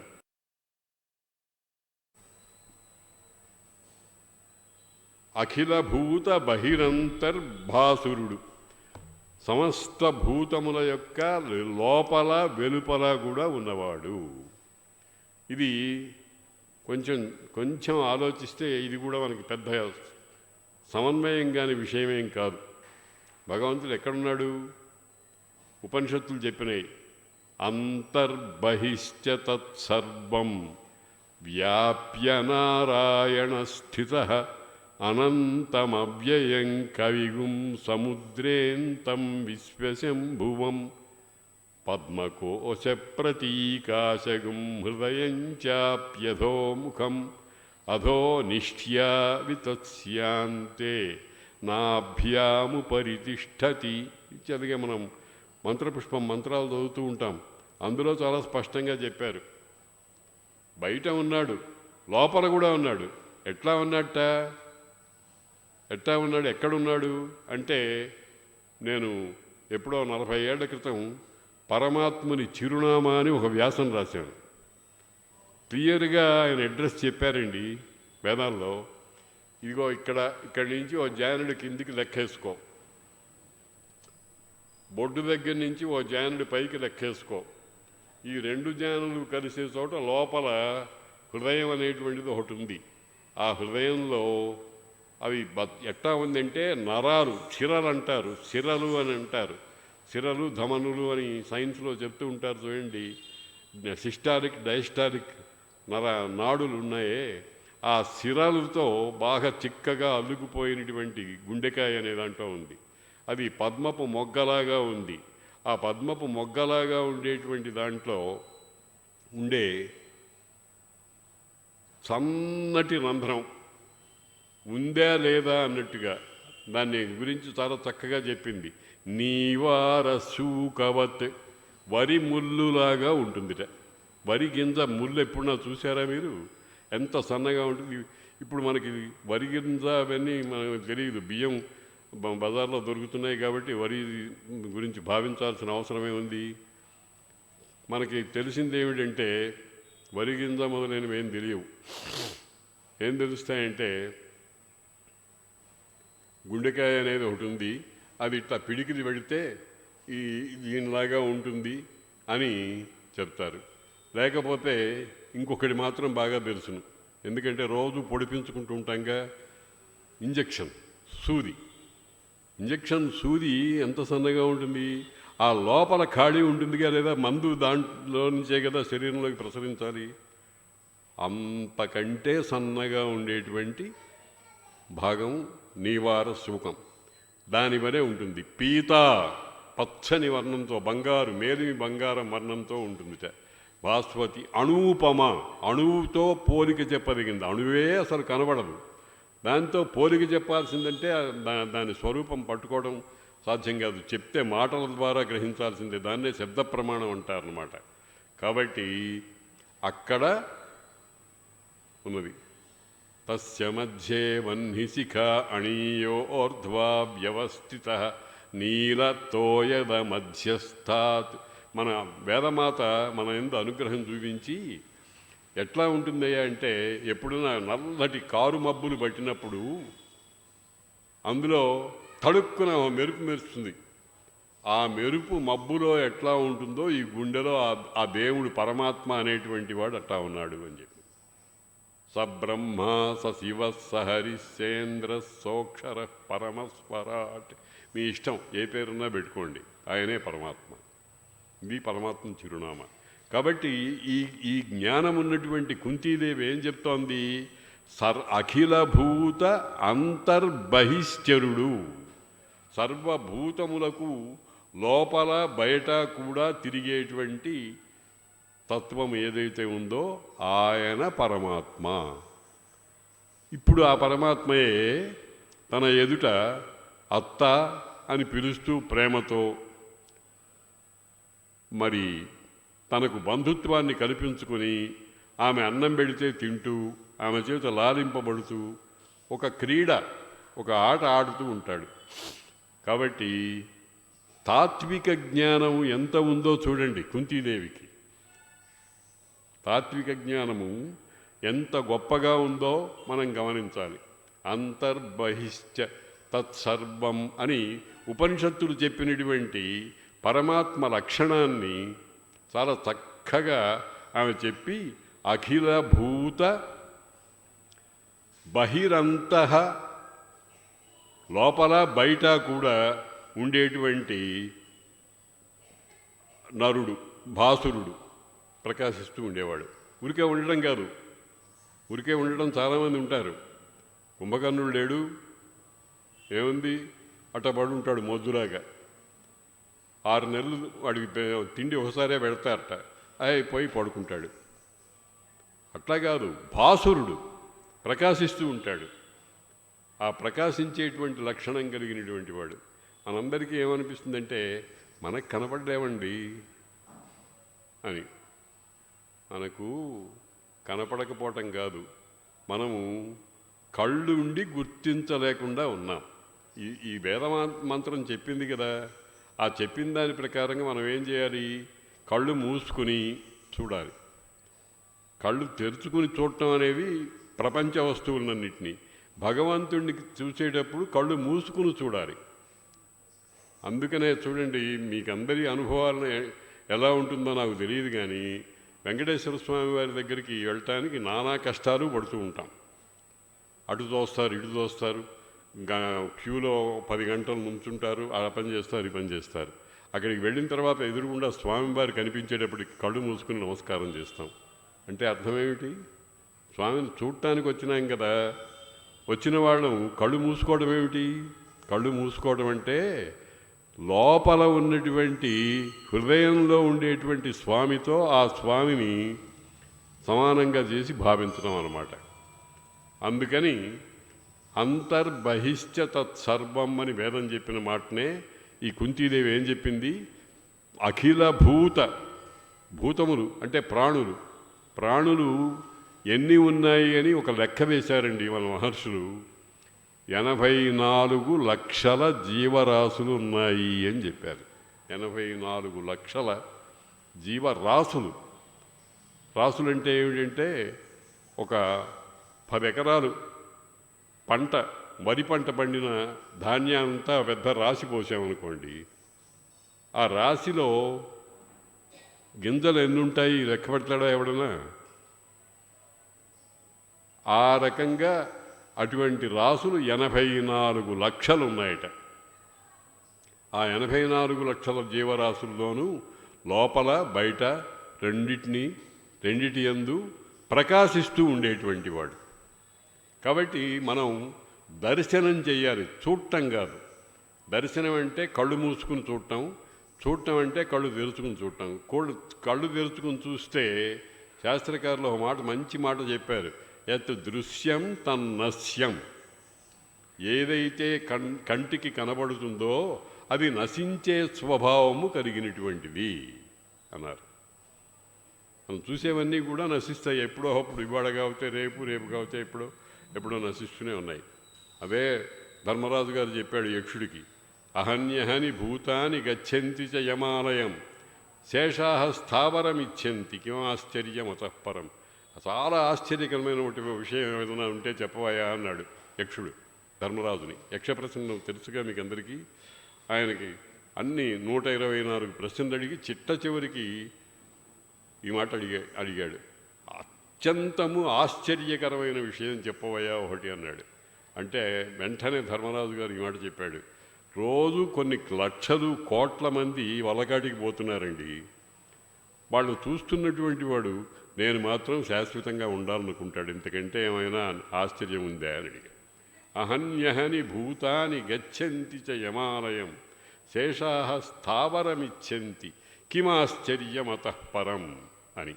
కాబట్టి అంతర్బహిశ్చ తత్సర్వం వ్యాప్య నారాయణ స్థిత అని మనం మంగళహారతి ఇవ్వడానికి మంత్రపుష్పం చెప్పేటప్పుడు ఈ మంత్రాలు చదువుతూ ఉంటామే, ఆ మంత్రాల ద్వారా ఏం తెలుస్తోంది? ఆ పరమాత్మ ఎంత గొప్పవాడో మనకు అర్థమవుతోంది. ఎటువంటి వాడో, ఏ రకంగా ఉంటాడో, వాటిని ఏ రకంగా భావన చెయ్యాలో, పట్టుకోవాలో, పట్టుకుంటే కలిగే ప్రయోజనం ఏమిటి? యోగం అంటే రెండు లేకుండా ఉండటం అండి. ఓ చిన్న కథ చెప్తారు, చమత్కారంగా ఒక కథ చెప్తారు. విద్యారణ్యుల వారు వేదాంత పంచదశలో ఒక చక్కటి మాట చెప్పారు. ఏమిటంటే, ఒకడు ఓ చిన్న కొయ్య ముక్కతో ఏనుగు బొమ్మ చేశాడు. ఏనుగు బొమ్మ చేసి అక్కడ ఓ చోట పెట్టాడు. పెట్టిన తర్వాత ఒకడొచ్చాడు, ఇదేమిటి అన్నాడు. ఏనుగండి అన్నాడు. మీరు ఆలోచించండి, అది ఏనుగా? దానిలో చైతన్యం ఉందే? తోక తొండము ఆడిస్తుందే? కదులుతుందే? గడ్డి ఉండలు పెడితే తింటుందే? అది కొయ్య. కానీ స్వరూపం చేత దానికి ఏనుగు అనిపించేటువంటి పని చేశాడు శిల్పి. చేసిన తర్వాత ఆలోచన ఉన్నవాడు, ఈ ఏనుగు అంటే ఏమీ ఆలోచన చేయకుండా ఉన్నవాడు ఓహో అని తీసుకుని కొనుక్కుని వెళ్ళిపోతాడు. ఆలోచన ఉన్నవాడు ఇది ఏనుగంటామేమిటయ్యా, కొయ్య కదా అంటే, అవునండి కొయ్యే ఏనుగుగా తయారు చేశాను అంటాడు. దీన్ని ఉదాహరణగా తీసుకుని విద్యారణ్యుల వారు ఒక అద్భుతమైనటువంటి వేదాంత రహస్యాన్ని చెప్పాడు. దంతిని దారు వికారే దారు తిరోభవతి. కొయ్యతో చేసినటువంటి ఏనుగునందు ఏనుగుగా మనం చూసినంతసేపు ఏనుగనే భావనే కలుగుతుంది, కొయ్య కనపడదు. ఆలోచిస్తే ఇది కొయ్య కదా అని ఆలోచిస్తే ఏనుగు కనపడదు. ఏనుగని అనుకుంటే కొయ్య కనపడదు, కొయ్య అంటే ఏనుగు కనపడదు. ఇప్పుడు ఇక్కడికి వద్దాం, అసలు విషయానికి వద్దాం. జగతి తథా పరమాత్మ, ఈ జగత్తంతట్లో పరమాత్మ అట్టాగే ఉన్నాడయ్యా అన్నారు. ఈ జగత్తంతా పరమాత్మ.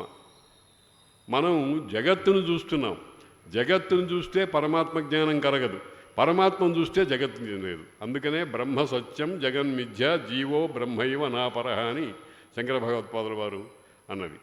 నువ్వు నీ చూపును బట్టి ఒక వ్యక్తి రంగస్థలం మీద ఒక హరిశ్చంద్ర పాత్ర ధరిస్తూ ఉంటాడు.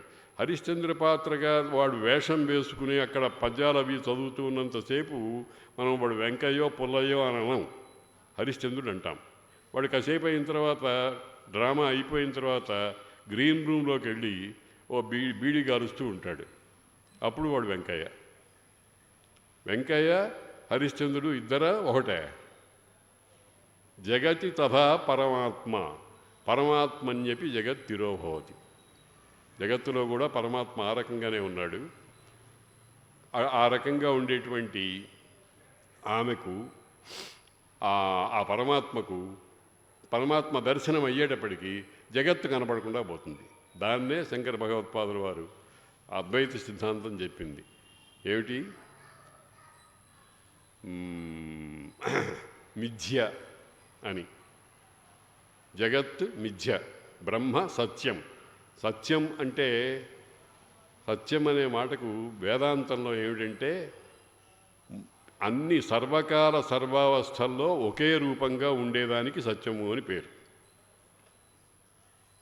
సర్వకాల సర్వావస్థల్లో ఒకే రూపంగా ఉండేటువంటి దాన్ని సత్యం అంటారు. జగత్తులో ఏ పదార్థము అట్టా ఉండదు, ఏదో ఒక మార్పు వస్తూ ఉంటుంది. మనలోనే గమనించండి, నిద్రపోయేటప్పుడు మన ముఖం వేరు, మేల్కొన్నప్పుడు మన ముఖం వేరు, కాఫీ మొదలైనవి తాగేటప్పుడు మన ముఖం వేరు. ప్రతి చోట మార్పు మార్పు మార్పు వస్తుంది. కాబట్టి ఈ ఏనుగు బొమ్మ కొయ్య దృష్టాంతం చెప్పి ఆ రకంగా చేశారు. కాబట్టి ఏమంటోంది కుంతీదేవి? ఎంత జ్ఞానవంతురాలండి! కుంతీదేవి గురించి ఆలోచిస్తే ఈ ఒక్క పద్యం చాలు.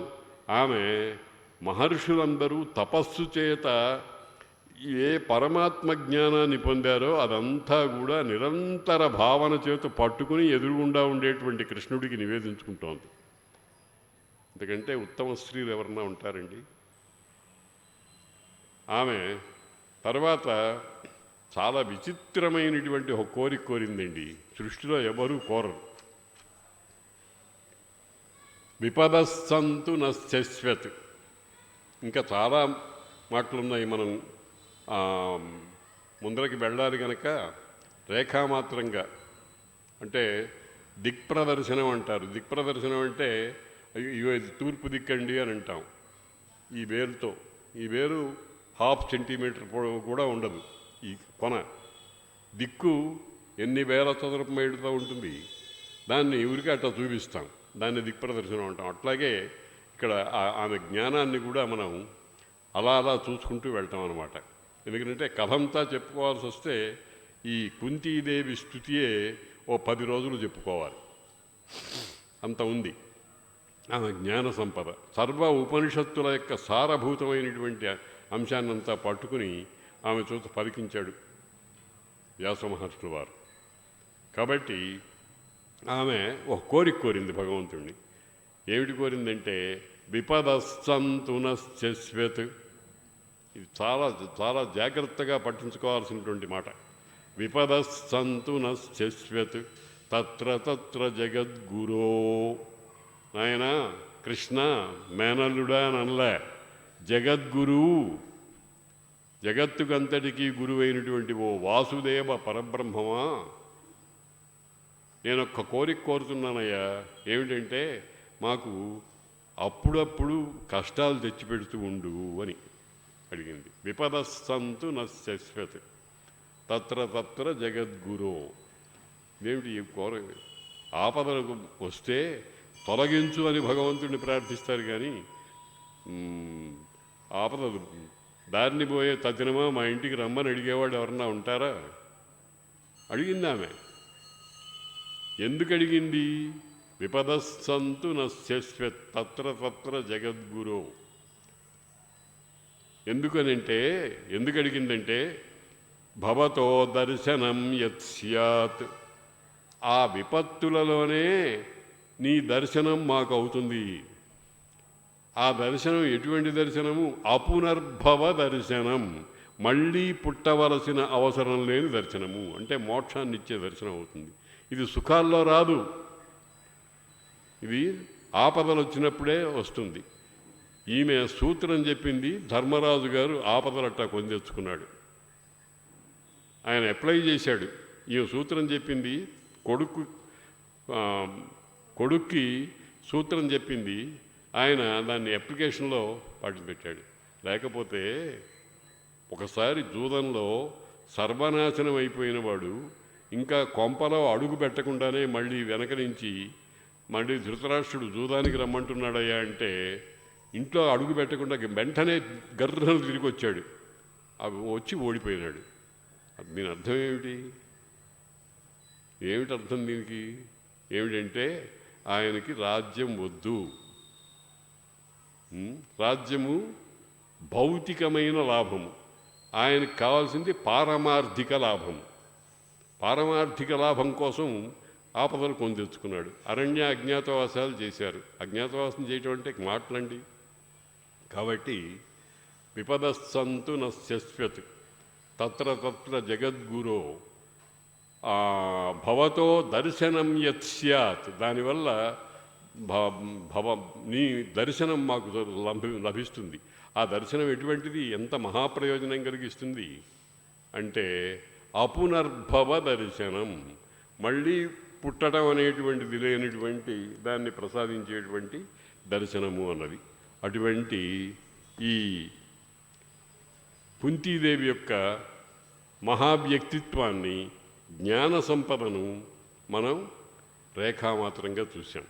ఇంకొక 2 పాత్రలు ఉన్నారు, వాళ్ళని కూడా కొంచెం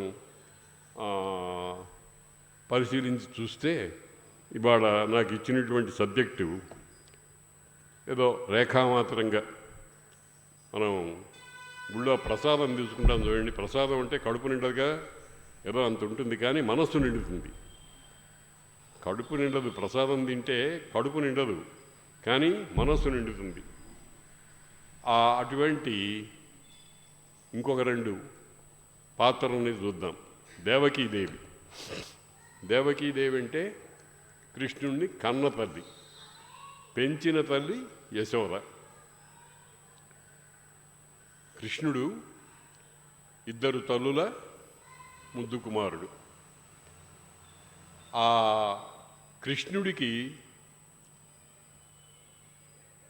కృష్ణుడిని గర్భంలో ధరించి 9 నెలలు మోసి కన్నటువంటి మహోదాత్త చరిత్ర, గొప్ప తపస్సు చేసినటువంటిది ఆమె దేవకీదేవి. అదితి కశ్యపుడు అని దేవలోకంలో ఉన్నారు. ఆ అదితి కశ్యపులే భూలోకంలో వసుదేవుడిగా దేవకిగా అవతరించారు. అదితి కశ్యపుడు అనే మాటలు ఇవన్నీ, ఈ మాటలన్నీ కూడా చాలా తాత్విక రహస్యాలతో కూడినటువంటివి. ఆ తాత్విక రహస్యాలతో కూడినటువంటి ఈ దేవకీదేవి దేవతలందరి యొక్క లక్షణాన్ని తనలో నింపుకున్నటువంటిది అన్నమాట. దివ్యమైనది అంటూ ఉంటాం మనం. దివ్యం అంటే భవ్యం కాదు, భూలోకానికి సంబంధించింది కాదు అనే అర్థంలో. కాబట్టి ఆ దేవకీదేవి 8వ గర్భంగా కంసుడు పుట్టినవాడిని పుట్టినట్టుగా చంపేశాడు. 7వ గర్భాన్ని చాలా విచిత్రంగా ఆ గర్భాన్ని స్రావం చేయించి తీసుకెళ్ళి రోహిణి గర్భంలో ప్రవేశపెట్టారు. ట్రాన్స్ప్లాంటేషన్. ఒక గర్భంలో నుంచి ఆ బిడ్డగా తయారయ్యేటువంటి పదార్థాన్ని తీసుకెళ్ళి ఎక్కడో నందగోకులంలో ఉండేటువంటి రోహిణీదేవి గర్భంలో పెట్టారు. ఎట్లా పెట్టారు ఏమిటి అంటే ఒకటే మాట మనం అందరం చాలా జాగ్రత్తగా భావించాల్సింది ఏమిటంటే, ఇప్పుడు చాలా పెరిగిపోయింది సైన్స్ అని మనం అనుకుంటున్నామే, దీని తాత లాంటి సైన్స్ పురాణాల్లో ఉంది. మనం జాగ్రత్తగా చూసినట్లయితే దీనికంటే ఎన్నో రెట్లు ఎక్కువ అయినటువంటి సైన్స్ ఉన్నది. ఉదాహరణకి అర్జునుడు దేవలోకానికి వెళ్ళాడని అన్నారు, శివుడితో యుద్ధం చేశాడని అన్నారు. ఇవన్నీ ఎట్లా సంభవించినాయండి? అశ్వత్థామ బ్రహ్మశిరోనామకాస్త్రం వేస్తే అది ఉత్తర గర్భంలోకి వెళ్ళి కాల్చేయడానికి సిద్ధపడింది అన్నారు. అటువంటిది ఏమన్నా ఉందండి? ఇంకొక విషయం మీరు జాగ్రత్తగా గమనించండి. ఆ కాలం నాటి ఆయుధాలు, అస్త్రాలు మొదలైనవి ప్రయోగము ఉపసంహారము రెండూ ఉన్నాయి. అంటే ప్రయోగించడం ఉంది, అవసరం వస్తే మళ్ళీ వెనక్కి తీసుకోవడం కూడా ఉంది. ఇప్పుడు అస్త్రాలన్నీ ప్రయోగించడమే కానీ మళ్ళీ వెనక్కి రమ్మంటే వస్తాయా? అణుబాంబులు ఇవన్నీ కూడా ప్రయోగించి సర్వనాశనం చేయటమే తప్ప వద్దు వెనక్కి తిరిగి రమ్మంటే వస్తాయా? కృష్ణుడు శిశుపాలుడి మస్తకచ్ఛేదం చేసినప్పుడు ఆ చక్రం మళ్ళీ వచ్చి ఆయన చేతిలో కూర్చుందిట. ఇటువంటి వ్యవస్థ ఏమన్నా ఇప్పుడు ఉందండి? కాబట్టి ఇప్పుడు ఉండే సైన్స్ కంటే చాలా గొప్ప సైన్స్ పురాణాల్లో ఇతిహాసాల్లో ఉన్నది అని మనం చెప్పాలి. అగస్త్య మహర్షుల వారు వింధ్య పర్వతాన్ని కిందికి దిగు, నువ్వు పెరిగిపోవద్దు అని అన్నాడు. ఇది ఎంత గొప్ప సైంటిఫిక్ ఆస్పెక్ట్. అలాగే ఇంకా అనేకమైనటువంటి సైన్స్ విషయాలు మనకున్నాయి. ఇప్పుడు సూర్యరథము 2202 యోజనాలు ఒక నిమేష కాలంలో తిరుగుతుంది అని మన పురాణాల్లో చెప్పారు. ఇప్పుడు ఆధునిక సైంటిస్ట్ ఏమంటున్నారు? సూర్యుడు కదలనే కదలడు, భూమి తిరుగుతూ ఉంటుంది అన్నారు. మన మహర్షులు ఆ మాత్రం జ్ఞానం లేనివాడు కాదు. సూర్యుడు కదలడు అనే మాట నిజమే, కానీ కాంతి వేగము అని ఒకటి ఉంది. మన వాళ్ళు ఇప్పుడు చెప్తున్నారు, తెలుసు కదా. కాంతి వేగం, సూర్యుడి దగ్గర ప్రారంభమైనటువంటి ఆ కిరణము భూలోకానికి రావడానికి కొంత టైం పడుతుంది అన్నారు. అదే సూర్యరథ వేగం అంటే. 2202 యోజనాలు అనేటువంటి దాన్ని క్యాలిక్యులేట్ చేసి ఆధునిక శాస్త్రవేత్తలు అది లైట్ కాంతి వేగంతో సరిపోతోంది అని లెక్క చెప్పారు. ఇటువంటి సైంటిఫిక్ విషయాలు ఎన్నో ఉన్నాయి.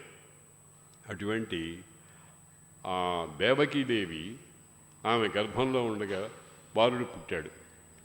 ఆ పుట్టినప్పుడు ఆమెకు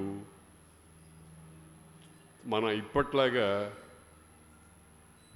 ఒంటి మీద ఏమీ లేకుండా మావి కప్పినటువంటి శిశువులా కనపడలే.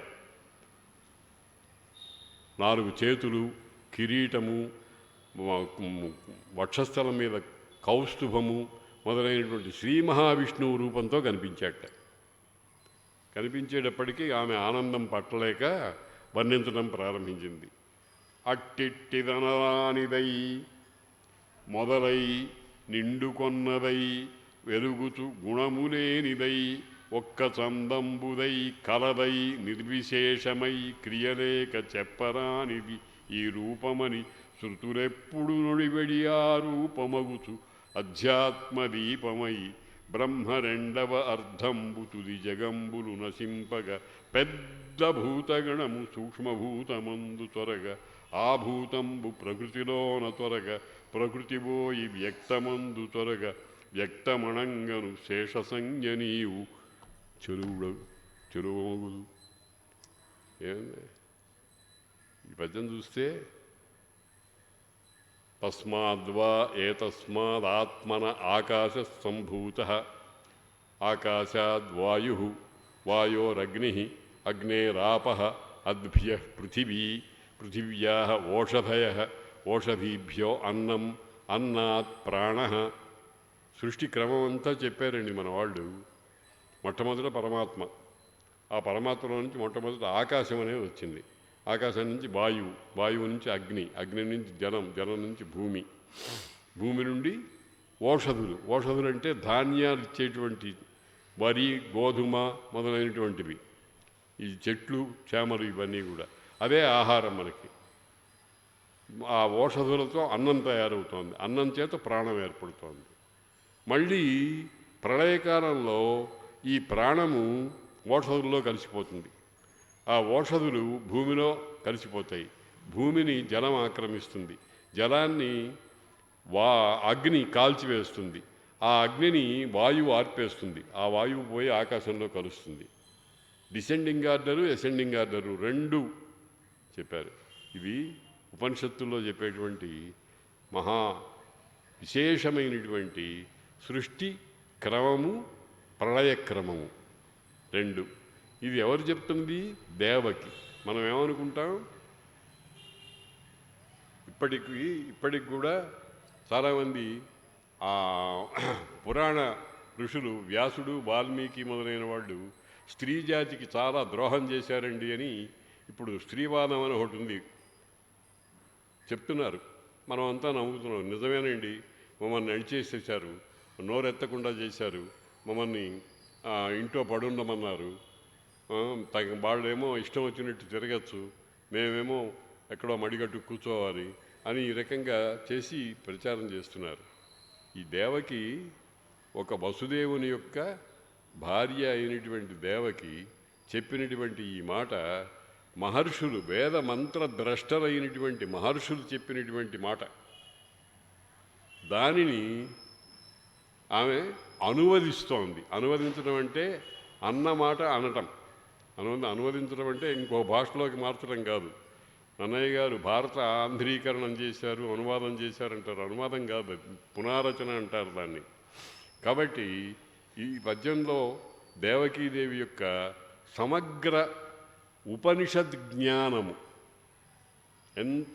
ఎంత జ్ఞానం ఉంటే ఈ పద్యం వ్యాసుల వారు దేవకి నోట వెలువరింపేస్తారు. దాన్ని పోతన గారు దానిలో ఉండేటువంటి ఏ మాత్రము బిగువు చెడకుండా చక్కగా మనకు దర్శింపజేశారు. కాబట్టి పరమాత్మ జ్ఞానము అనేటువంటి దాన్ని పట్టుకున్నటువంటి వ్యక్తి స్త్రీయా పురుషుడా అని కాదు, అతడే ఆ వ్యక్తియే జ్ఞాన సంపన్న, జ్ఞానము సమగ్రంగా కలిగినటువంటి వ్యక్తి అని అర్థం అన్నమాట. ఈ ఒక్క పద్యంతో దేవకీదేవి ఏమి చేసింది, ఎంత జ్ఞాన సంపన్నురాలు. భగవంతుడు ఎవరినోహర్ని ఆషామాషిగా ఎన్నుకోడండి. భగవంతుడు అవతరించేటప్పుడు నేను ఎవరి గర్భంలో ప్రవేశించి బయటకు వస్తే నేను చేయదలుచుకున్న పనులు చక్కగా జరుగుతాయో అనేటువంటి జ్ఞానాన్ని పొంది మాత్రమే ప్రవర్తిస్తాడు.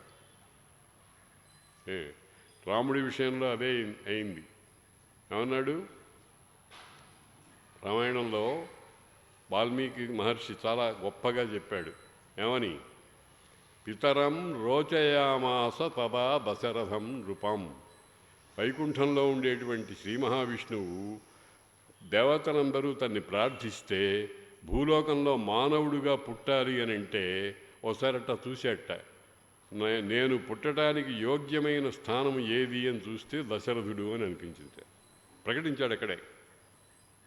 పైన కింది దిగి రాకముందే నేను తండ్రిగా దశరథుణ్ణి ఎన్నుకుంటున్నాను అని ప్రకటించి వచ్చాట.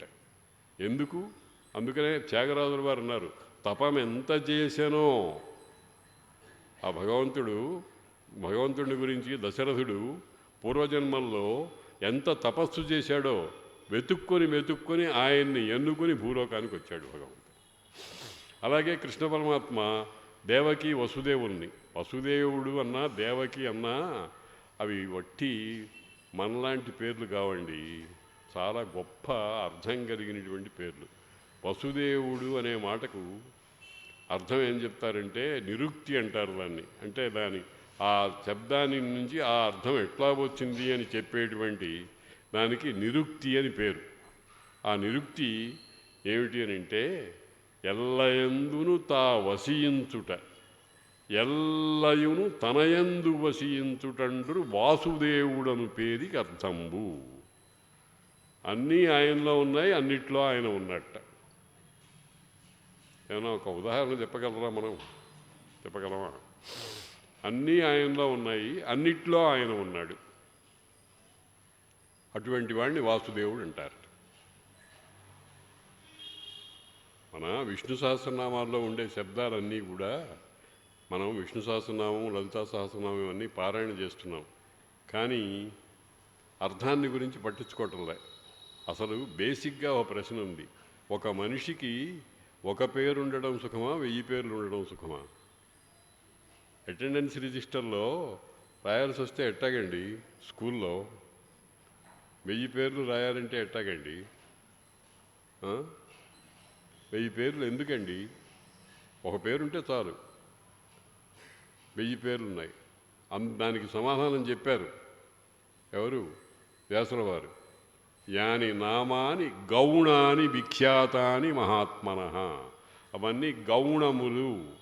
గౌణములు అంటే గుణాన్ని బట్టి ఏర్పడినటువంటివి, గుణాన్ని బట్టి ఏర్పడినవి. ఇప్పుడు రుక్మిణి అనే మాట ఉంది. రుక్మిణి అంటే ఏమిటి అర్థం? రుక్మము అంటే బంగారము. బంగారము వంటి మేలిమి, బంగారపు వన్నె వంటి వన్నె కలిగినటువంటి వ్యక్తి అని అర్థం. శిశుపాలుడు అనే పేరుంది. శిశుపాలుడు అంటే పసిపిల్లల్ని పాలించేవాడు. వాడికి జ్ఞానం లేదు, వాడికి ఉండవలసిన భగవంతుడికి సంబంధించిన జ్ఞానం ఏం లేదు. అలాగే అర్జునుడు అన్నాం. అర్జునుడు అంటే అవదాతమైన వర్ణము కలిగిన వాడు అని అర్థం చెప్పారు. అవదాతం అంటే తెల్లని, స్వచ్ఛమైన, నిర్మలమైనటువంటి తనువు కలిగినటువంటి వాడు అని అర్థం చెప్పారు. ఇది యుధిష్ఠిరుడు అని ధర్మరాజుకి పేరు పెట్టారు. యుద్ధములో స్థిరమైనటువంటి వాడు. ఒకసారి యుద్ధం నిశ్చయం చేసిన తర్వాత ఎన్ని కోట్ల మంది చచ్చిపోయినా లెక్కబెట్టదు. అటువంటి వాడు యుధిష్ఠిరుడు అని. వీటినే గౌణములు అని అంటారు. కాబట్టి వసుదేవుడు, దేవకి అనేటువంటి వాళ్లకు వసుదేవుడు అంటే నిత్యమైనటువంటి, సత్యమైనటువంటి పరమాత్మ యొక్క అభివ్యక్తమైనటువంటి తత్వం. దేవకి అంటే దివ్య లక్షణాలు కలిగినటువంటిది. దేవకి అంటే దేవశబ్దానికి శాస్త్రాలు ఏం చెప్తున్నాయంటే దివు క్రీడా విజిగీష మోద మద స్వప్న కాంతి గతిషు అని. విజిగీష అంటే అన్నిటినీ గెలవాలి అనే కోరిక, మోదము, కాంతి, స్వప్నము, గతి, ఇన్ని అర్థాలు ఉన్నాయి. అన్ని అర్థాలు కలిగినటువంటి వ్యక్తిని దేవుడు అని అంటారు. వసుదేవ దేవకి. అక్కడ దేవ ఉంది, ఇక్కడ దేవకి ఉంది. అంటే ఇవి తత్వాలే కానీ వ్యక్తులు కారు. వ్యక్తులు మనం తెలియటం కోసం అట్లా పేరు పెట్టారంతే.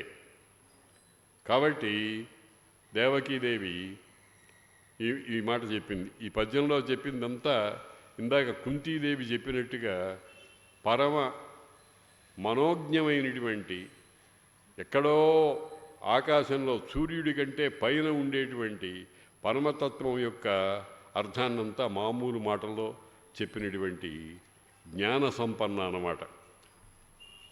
అట్టిట్టిది అనరానిదై. మొట్టమొదట ఏం చెప్పింది? భగవంతుడి గురించి ఏం చెప్పాలి? భగవంతుడు ఎట్టా ఉన్నాడంటాం? ఏమో మనం చూస్తేగా. మనం చూసినటువంటి విగ్రహాలు మొదలైనటువంటివి మనం తయారు చేసి పెట్టుకున్నటువంటివి. అంతేగాని వాటిల్లో భగవంతుడు సాక్షాత్తుగా అలాగే ఉంటాడని చెప్పడానికి వీల్లేదు. కాబట్టి అట్టిట్టిదనరానిదై మొదలయ్యి అన్నిటికంటే మొట్టమొదటిది. అహం ఆదిశ్చ భూతాని అంతశ్చ అని భగవద్గీతలో ఆది, అంతము, మధ్యము అయినటువంటి వాడిని నేనే అని చెప్పాడు భగవంతుడు. మనం ఎవరన్నా ప్రకటన చేయగలమా? తర్వాత వెలుగుచు ప్రకాశిస్తూ ఉంటుంది. ప్రకాశం అంటే అందరికీ స్ఫురించటం, సృష్టిలో ఉండేటువంటి సమస్త జీవరాశులకు స్ఫురించడం అనేటువంటి లక్షణానికి ప్రకాశము అని అంటారు. దాన్నే శుద్ధ సత్వము అని కూడా అంటారు. వెలుగుతూ గుణము లేనిదై మనమంతా కూడా ఏదో ఒక గుణం ఉన్నటువంటి వాళ్ళం, లక్షణం తెలియటానికి వీలైనటువంటి లక్షణం కలిగిన వాళ్ళం. భగవంతుడికి అది గుణం లేదు, అందుకనే నిర్గుణ అంటారు. గుణం లేనిటువంటి వాడు. గుణం లేనిది అంటే తిట్టు కాదు, అది గుణం అంటే గుర్తించడానికి వీలైన లక్షణం. అటువంటి లక్షణం ఏది లేదన్నమాట. గుణము లేనిదై ఒక్క సందంబు దై కలదై, కలదు అంటే సత్యం అన్నమాట. ఎప్పుడూ సర్వకాల సర్వావస్థల్లో ఉండేటువంటిదై, క్రియ లేక ఏ పని చేయదు. మనం జీవుడి యొక్క లక్షణం ఏమిటండి? నహి కశ్చిత్ క్షణమపి జాతు తిష్టత్ యకర్మకృత్. ఏదో ఒక పని చేయకుండా ఒక క్షణం కూడా ఎవ్వడూ ఉండడు. భగవంతుడికి పని లేదు, మనకి పని తప్ప ఇంకేం లేదు. అది మనకి జీవుడికి దేవుడికి ఉండేటువంటి తేడా. ఈ రకంగా ఉపనిషత్తులు చెప్పినటువంటి పరమార్థాన్ని అంతటినీ కూడా దేవకీదేవి తనకు పుత్రుడై పుట్టి కొంతసేపు మహావిష్ణు స్వరూపంతో కనపడుతున్నటువంటి ఆ బాలకుణ్ణి చూచి ప్రార్థిస్తూ ఉంది. ఏ స్త్రీ అయినా అప్పుడే పుట్టినటువంటి బిడ్డకు నమస్కారం చేస్తుందండి. ఈమె నమస్కారం చేసింది. నమస్కారం ఎవరికి చేయాలి? భగవంతుడికి చేయాలి. నమస్కారం అంటే ఏమిటి? నమస్కారం మామూలుగా ఇట్లా చేస్తాం. దీన్ని ముద్ర అంటారు. అంటే దీని వెనకాల ఒక గొప్ప అర్థం ఉంది. ఇవి 5 ఇవి 5, ఈ రెండింటినీ కలిపాం అంటే 10 అయినాయి. ఈ 10ని తీసుకొచ్చి ఈ హృదయస్థానం దగ్గర పెట్టాం, 11 అయినాయి. వ్యక్తికి 5 జ్ఞానేంద్రియాలు, 5 కర్మేంద్రియాలు, మనస్సు. ఈ 11ంటిని నీకు సమర్పిస్తున్నాను అని చెప్పడం నమస్కారం.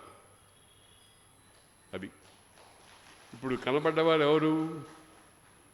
బిడ్డ మామూలుగా మావితో కూడినటువంటి, పుట్టిన వెంటనే ఒళ్ళంతా పరమ నికృష్టంగా ముట్టుకోవడానికే అసహ్యంగా ఉండేటువంటి ఆ పిల్లవాడిని నమస్కారం చేస్తోంది అంటే అర్థం ఏమిటనమాట? భగవద్జ్ఞానము సమృద్ధిగా ఉన్నది అని. ఈమె దేవకి. ఇంకొక వ్యక్తి ఉంది, ఆమె రుక్మిణి. ఆమెను గురించి కూడా 4 మాటలు రేఖామాత్రంగా చదువుదాం, అనుకుందాం. కృష్ణుడు భగవంతుడు. కృష్ణుడికి ఒక అపవాదం ఉంది. ఏమిటి? పరమకాముకుడు అని. పరమకాముకుడు అంటే కనబడ్డ ప్రతి ఆడదాన్ని నన్ను పెళ్లి చేసుకుంటేవాడు అడుగుతాడు. చెప్తారుగా 16,008 మంది భార్యలు ఉన్నారట మనకి. భాగవతంలో ఒక చోట ఒక చమత్కారమైన విషయం చెప్పారు. కృష్ణుడికి వీళ్ళందరి యందు పుట్టిన పిల్లలందరికీ గురువులుగా పాఠం చెప్పేవాళ్ళు 3 లక్షల మంది ఉన్నారట. కృష్ణుడికి భార్యల యందు పుట్టిన సంతానానికి గురువులుగా పాఠం చెప్పడానికి నియుక్తులైన వాళ్ళ సంఖ్య లక్షల్లో ఉందిట. భాగవతంలో ఆ విషయం చెప్పారు. అంటే ఎటువంటి వాడై ఉండాలి? ఇదివరకు ఇక్కడ చెప్పుకునేవాడు నిజాం బేగంపేట. బేగంపేట అంటే ఏమిటి? బేగమ్స్. నిజాం నవాబు గారి ఉంపుడు కత్తెలు వాళ్ళందరూ ఉండేటువంటి పేట అని. ఎంతమంది భార్యలు ఉండేవాళ్ళో వాళ్ళకే. ఆ రకంగా ఒకప్పుడు. కానీ కృష్ణుడు 16,008 మంది భార్యలు ఉన్నా ఆయనకి ఓ మంచి బిరుదు ఇచ్చారండి పుస్తకాల్లో, భాగవతము, భారతం మొదలైన గ్రంథాల్లో. సదా బ్రహ్మచారిట. సదా బ్రహ్మచారి. సర్వకాల సర్వావస్థల్లో బ్రహ్మచర్యమేట. ఈ 2 పొసగవు. బ్రహ్మచారి అయిన వాడు పెళ్లి చేసుకోడు. పెళ్లి చేస్తే పెళ్లి చేసుకుంటే బ్రహ్మచారిగాడు, బ్రహ్మచారి అయితే పెళ్లి చేసుకోడు. పొసగని విషయాలు ఇవన్నీ, విరుద్ధమైన విషయాలు. కుందేటి కొమ్ము అంటారు. కుందేటి కొమ్ము ఉండదు. గగన కుసుమము అంటారు. ఆకాశంలో పువ్వు ఉండదు, నేల మీద పోవాల్సిందే.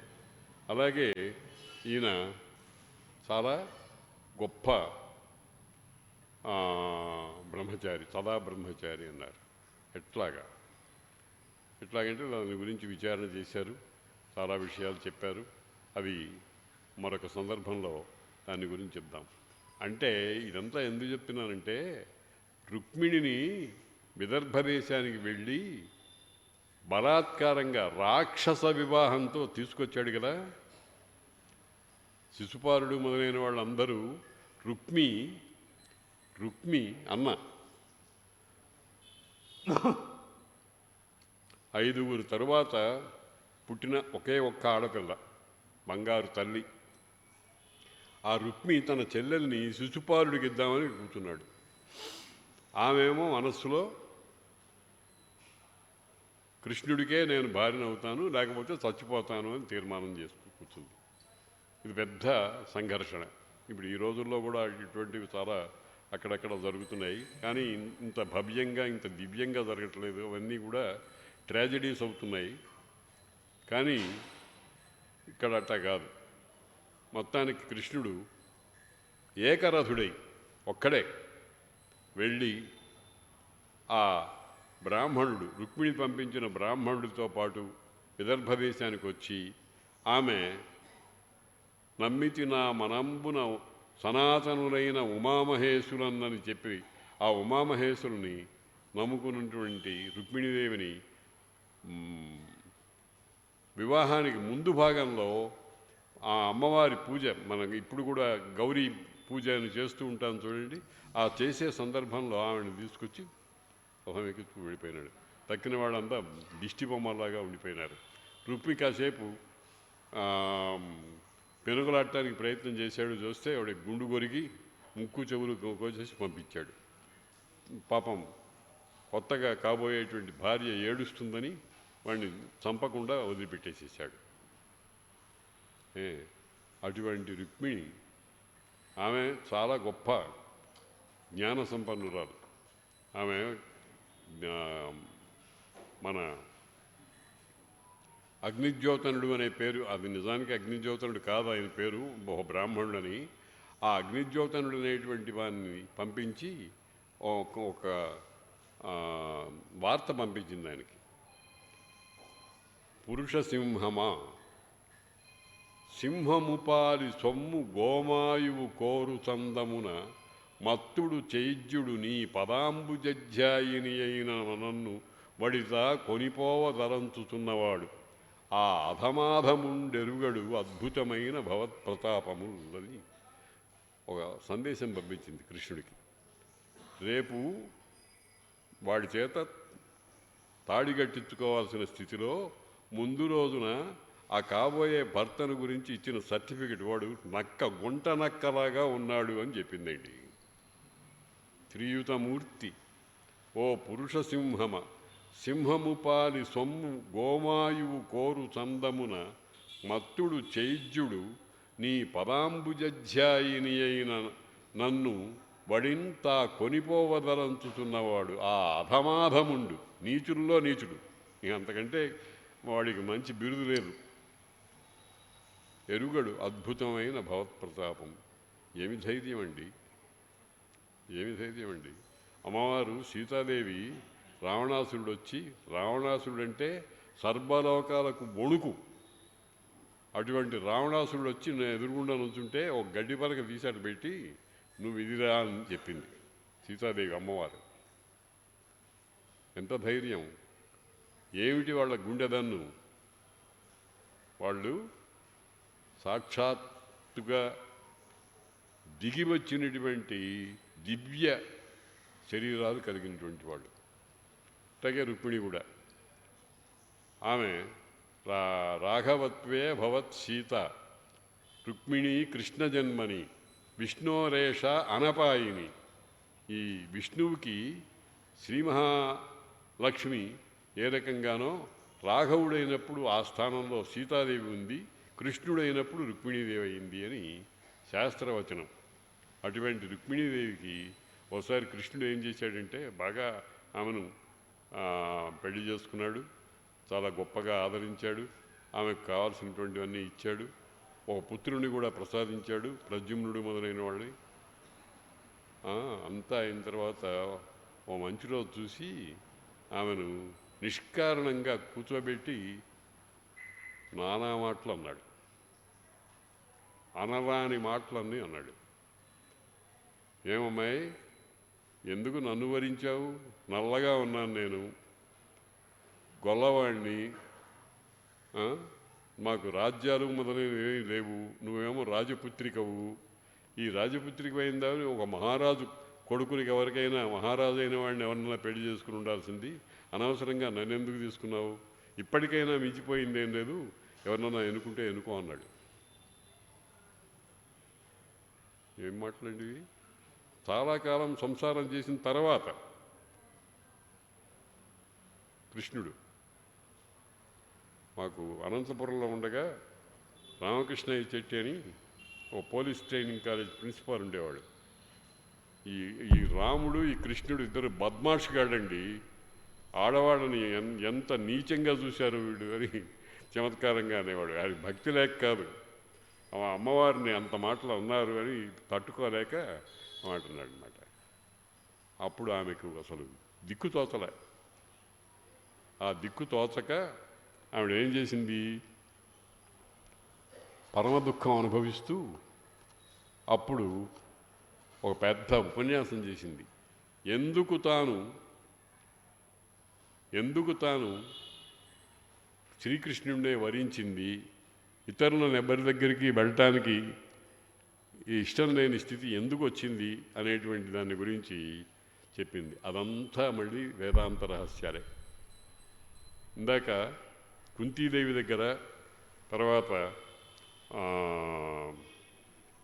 దేవకీదేవి దగ్గర మనం ఏమేం మాటలు అనుకున్నామో ఆ మాటలన్నీ రుక్మిణీదేవి కూడా చెప్పింది.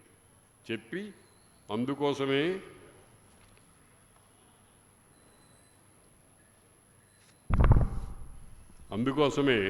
నిన్ను వరించానయ్యా అంది.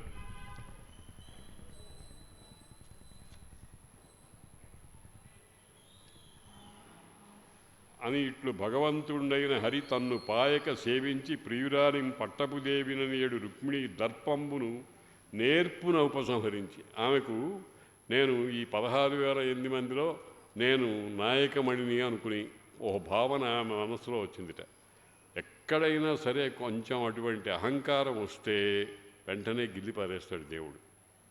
ఈ సృష్టిలో ఎవ్వడూ కూడా నేను ఇంత గొప్పవాడిని అని అనుకోవడానికి వీల్లేదు. ఎవడు గొప్పవాడు కాదు, గొప్పవాడు సర్వోత్తముడైనటువంటి వాడు పురుషోత్తముడు ఒక్కడే. తక్కిన వాళ్ళు ఆయన కాస్త ఆదరించారు కదా అని చూస్తే వెంటనే వాడు తోక కత్తిరించేస్తాడు. ఆ పని చేశాడు ఈయన. ఆమె మనస్సులో ఎక్కడో రేఖామాత్రంగా, అవి అందరికీ తెలియదు, కొన్ని విషయాలు చాలా గోప్యంగా ఉంటాయి. భారతంలో మహాప్రస్థానిక పర్వంలో అందరూ పడిపోతున్నారు వరుసగా.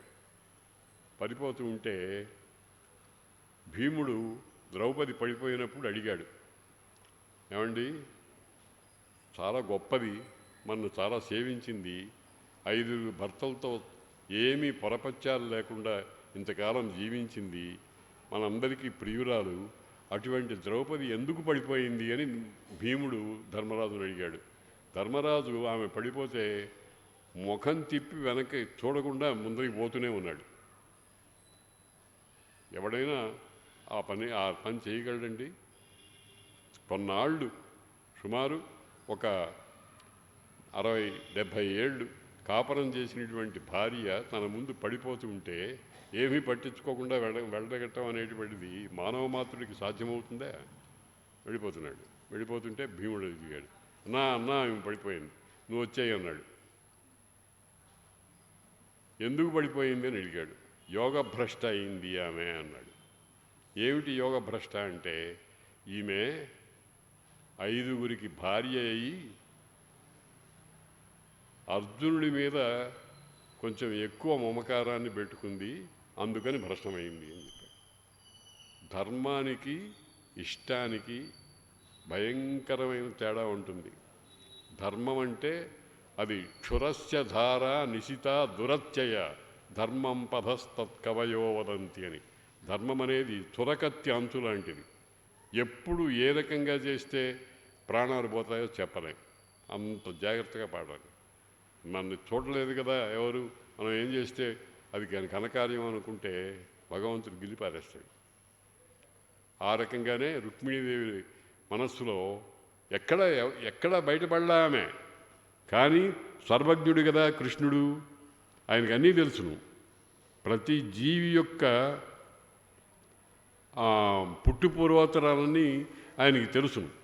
భగవద్గీతలో స్పష్టంగా చెప్పాడు కదా. అర్జునుడు కృష్ణుడిని ఒక ప్రశ్న అడిగాడు, ఏమయ్యా భలే డబ్బాలు కొట్టుకుంటున్నావే నువ్వు, ఈ భగవద్గీత అనే యోగాన్ని నేను మొట్టమొదటిగా కృష్ణుడికి చెప్పాను అని అంటున్నావు, అదే సూర్యుడికి చెప్పాను అని అంటున్నావు. నిన్నగాక మొన్న నాతో పాటు పుట్టిన నువ్వు ఎప్పుడో పుట్టిన సూర్యుడికి చెప్పడం ఏమిటయ్యా అని అడిగాడు. అడిగితే కృష్ణుడు నవ్వి ఓ మాట అన్నాడు, బహూని మే వ్యతీతాని జన్మాని తవచార్జున తాన్యహం వేద సర్వాణి నత్వం వేత్త పరంతప. ఒక పోటుగాళ్ళగా మాట్లాడుతున్నావు. నాకు నీకు కొన్ని 100,000 జన్మలైనాయ్యా.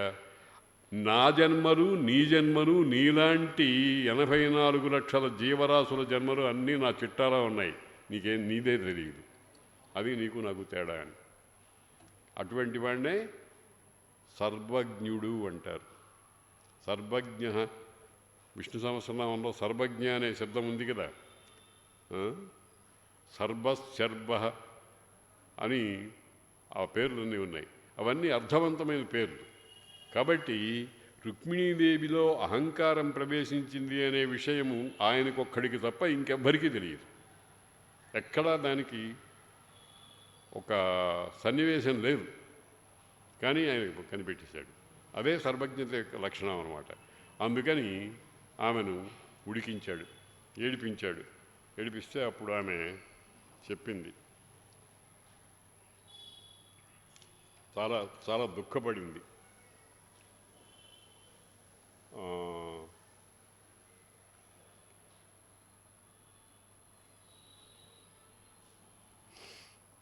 పురుషోత్తమ ముఖకోమల సరసిజకు అయ్యిందువదన సవ్రీడాహాస మది స్నిగ్ధాపాంగ స్ఫురదవలోకనము తొలపొలయ అతివ ఇట్లనియన్ మురహర దివసాగమ దరదరబిందదళాక్షతలపనవి అట్టిదగున్ నిరవధిక విమత తేజోవరమూర్తివి భక్తలోకవత్సల ఎందున్. ఈ విశేషణాలన్నీ ఇందాక దేవకి కుంతీదేవి అన్నటువంటి మాటలే. సంచిత జ్ఞాన సుఖ బలైశ్వర్య శక్తులాదిగా సుగుణంబులమరు నీకు నేను తగుదునే. నువ్వు భగవంతుడివి. భగవంతుడంటే భగము అనేదానికి శాస్త్రకారులు చెప్పారు, ఐశ్వర్యస్య సమగ్రస్య వీర్యస్య యశసః శ్రియః జ్ఞాన విజ్ఞానయోశ్చాపి షణ్ణాం భగయితీరణ. 6 మహాలక్షణాలు సృష్టిలో ఉన్నవన్నీ ఒక చోట రాశిగా పోస్తే ఆ 6 మహాలక్షణాల సముదాయము భగము అంటారు. అది కలవాడు భగవంతుడు. ఏమిటవి? ఐశ్వర్యము. ఐశ్వర్యం అంటే పాలన. ఈశ్వరుడు అంటే రక్షకుడు కదా. ఐశ్వర్యం. వీర్యము, శక్తి. అందుకనే కదండి కృష్ణుడు, మనం జాగ్రత్తగా ఆలోచిస్తే, జరాసంధుడు కొన్ని లక్షల మందిని చంపినవాడు, కొన్ని వందల మందిని పట్టుకుని రాజుల్ని బందికానాలో పెట్టి పీడించుతున్నవాడు. అటువంటి జరాసంధుడి దగ్గరికి ఊరికే భీముడిని అర్జునుడిని తోడుగా తీసుకెళ్ళి భీముడి చేతి చంపించాడు, వాడి కొంపకెళ్ళి. మనం అంటూ ఉంటాం స్థానబలం వాడికుంది, ఇతనికేమో అక్కడ కొత్తగా వెళ్ళింది. అక్కడికి వెళ్ళి జరాసంధుని చంపాడు అంటే ఎంత బలము! ఐశ్వర్యస్య సమగ్రస్య వీర్యస్య యశసః కీర్తి, జ్ఞానము విజ్ఞానము అనేటువంటివన్నీ కూడా నీలో ఉన్నాయి. అటువంటి నీలో ఉన్నటువంటి 6 మహాలక్షణాల్లో వెంట్రుకవాసి కూడా లేనటువంటి నేను నీకెట్లా తగుదును అని చెప్పింది. ఇది కూడా జ్ఞానంలో భాగమే. అంటే పరమాత్మ లక్షణాన్ని జీవలక్షణాన్ని రెండింటినీ వివిచ్యమానంగా వేరువేరుగా స్పష్టంగా చెప్పినటువంటి ఉపనిషత్తుల సారమంతా కూడా ఈ పద్యంలో మనకు కనిపిస్తోంది. కాబట్టి ఆ కుంతీదేవిలాగా, ఆ దేవకీదేవిలాగా ఈ రుక్మిణీదేవి కూడా భగవత్తత్వము అనేటువంటిది సంపూర్ణంగా తెలిసినటువంటిది. భగవత్తత్వమే కాదు, జీవలక్షణం ఏమిటో తెలిసినటువంటిది. జీవుడు దేవుడు తేడా ఏమిటి? జీవుడు భగవంతుని శక్తిలో అణుమాత్రం కూడా లేనటువంటి వాడు, భగవంతుడు సర్వ లక్షణాలు కలిగినటువంటి వాడు. అగో దాన్ని వివరించి చెప్పింది. ఇట్లాగా మనం రేఖామాత్రంగా భాగవతంలో ఉండేటువంటి పవిత్రమైన జ్ఞాన సంపన్నలైనటువంటి ముగ్గురిని గురించి, ఇంకా చాలామంది ఉన్నారు, ముగ్గురిని గురించి రేఖామాత్రంగా కొన్ని విషయాలు ఇవాళ మాట్లాడుకోగలిగాం. సాధారణంగా ఇందులో ఏ ఒక్క పాత్రను గురించి చెప్పాలన్నా కానీ రోజులు పడతాయి. కానీ మనం అంతకాలం ఉండలేం కదా. కాబట్టి రేఖామాత్రంగా స్థాళీపులాక న్యాయంగా, స్థాళీపులాక న్యాయం అంటారు తెలుసు కదా మీకు అందరికీ.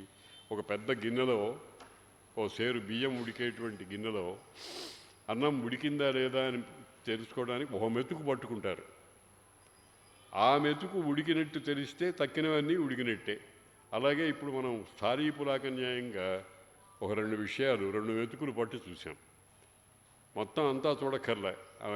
గుండిగలో 10 సేర్లు బియ్యం ఉండేటువంటి గుండిగలో ప్రతి మెతుకు ఉడికిందా లేదా అని చూస్తాడా వంటవాడు.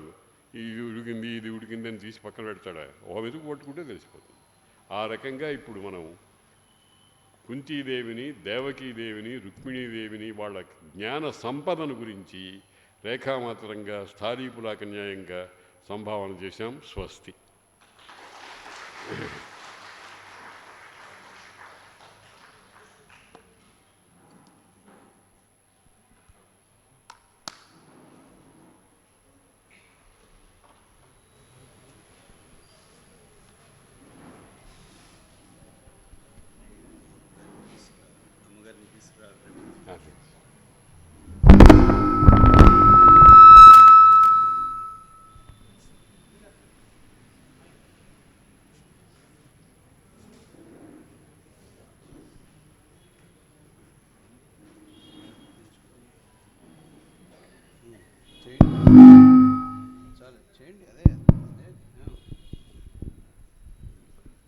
సభాయే నమః.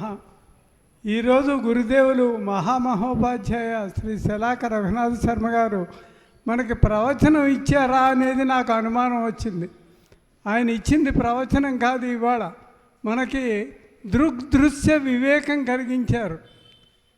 యదృశ్యం తన్నశ్యంతో ఆరంభించి అందరికీ కూడా దృగ్దృశ్య వివేకం, మనకు కనిపించేటువంటిది మన కళ్ళ ముందు సత్యం కాదు, సత్య పదార్థం నీవై ఉన్నావు, దానికి అంతర్ముఖుడు అయి లోపలికి వెళ్ళడానికి. అదే ఇంగ్లీష్లో అంటూ ఉంటారు, you have to get into yourself to measure the inner horizons. లోపల ఉండే లోతులను కొలుచుకోవడం. కృష్ణ పరమాత్మని మానవుడిగా చూసినటువంటి వాళ్ళు ఏ లాభం పొందారు, ఆయన్ని ఒక దేవుడిగా తలచినటువంటి వాళ్ళు ఏ లాభం పొందారో కళ్ళకు క్లియర్గా కట్టినట్టు చూపించారు. గొప్ప వ్యక్తిత్వం కలిగినటువంటి 3 మహాసాధులు, వాళ్ళ గురించి కుంతీదేవి గురించి, దేవకీదేవి గురించి, రుక్మిణి గురించి బాగా చెప్పారు. ఇవన్నీ కూడా మన మామూలు లౌకిక వ్యావహారిక దృష్టితో చూడకుండా అందులో ఉండేటువంటి మనకి ఆధ్యాత్మిక దృష్టితో చూసినట్లయితే వాటి యొక్క విలువలు మనకి బాగా ఆపాదించుకుందుకు అవకాశం కలుగుతుంది. గురువుగారికి ఎంతో రుణపడి ఉన్నాము. ఆయన ప్రవచనాలు జీవితంలో ఎన్నో విన్నాము, కానీ ఇవాళ వేరే కోణంలో తీసుకెళ్ళి మనని ఆ లోతుల్లోకి దింపారు.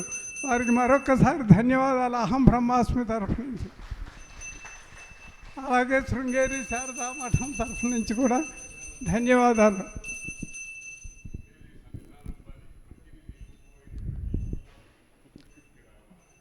మూర్తి గారికి బహుకరించవలసిందిగా గురువు గారిని అభ్యర్థి.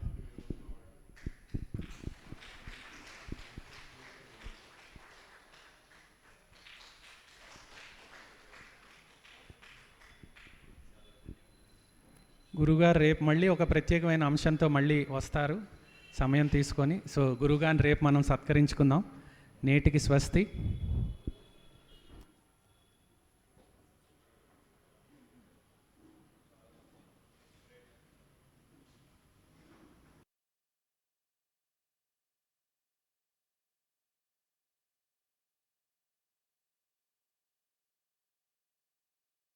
కోటి కుంకుమార్చన కార్యక్రమంలో రేపు ఆఖరి రోజు, రేపు ఉదయం 9 గంటల నుంచి సాయంకాలం 6 గంటల వరకు, అలాగే రేపు మళ్ళీ సాయంకాలం 6:30 గంటలకి బ్రహ్మశ్రీ సలాక రఘునాథ శర్మ గారి ద్వారా ఈ శ్రీ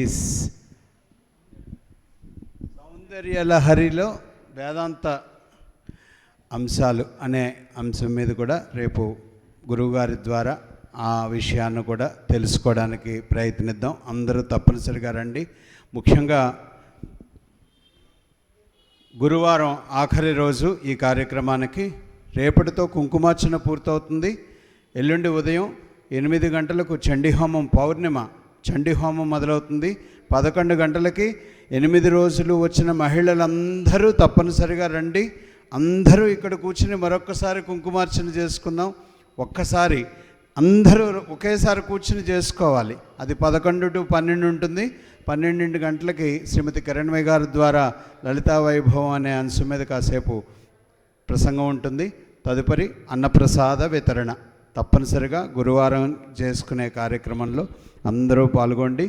ఇంతటి పెద్ద కార్యక్రమంలో అందరూ భాగస్వాములు అవ్వాలని మా కోరిక.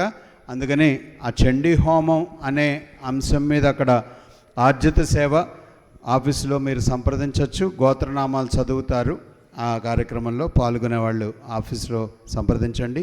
మిగిలిన వారందరూ కూడా తప్పనిసరిగా కుటుంబ సభ్యులతో సహా ఆ వేళ వచ్చి కార్యక్రమంలో పాల్గొవాల్సిందిగా కోరుతున్నాను. ధన్యవాదాలు.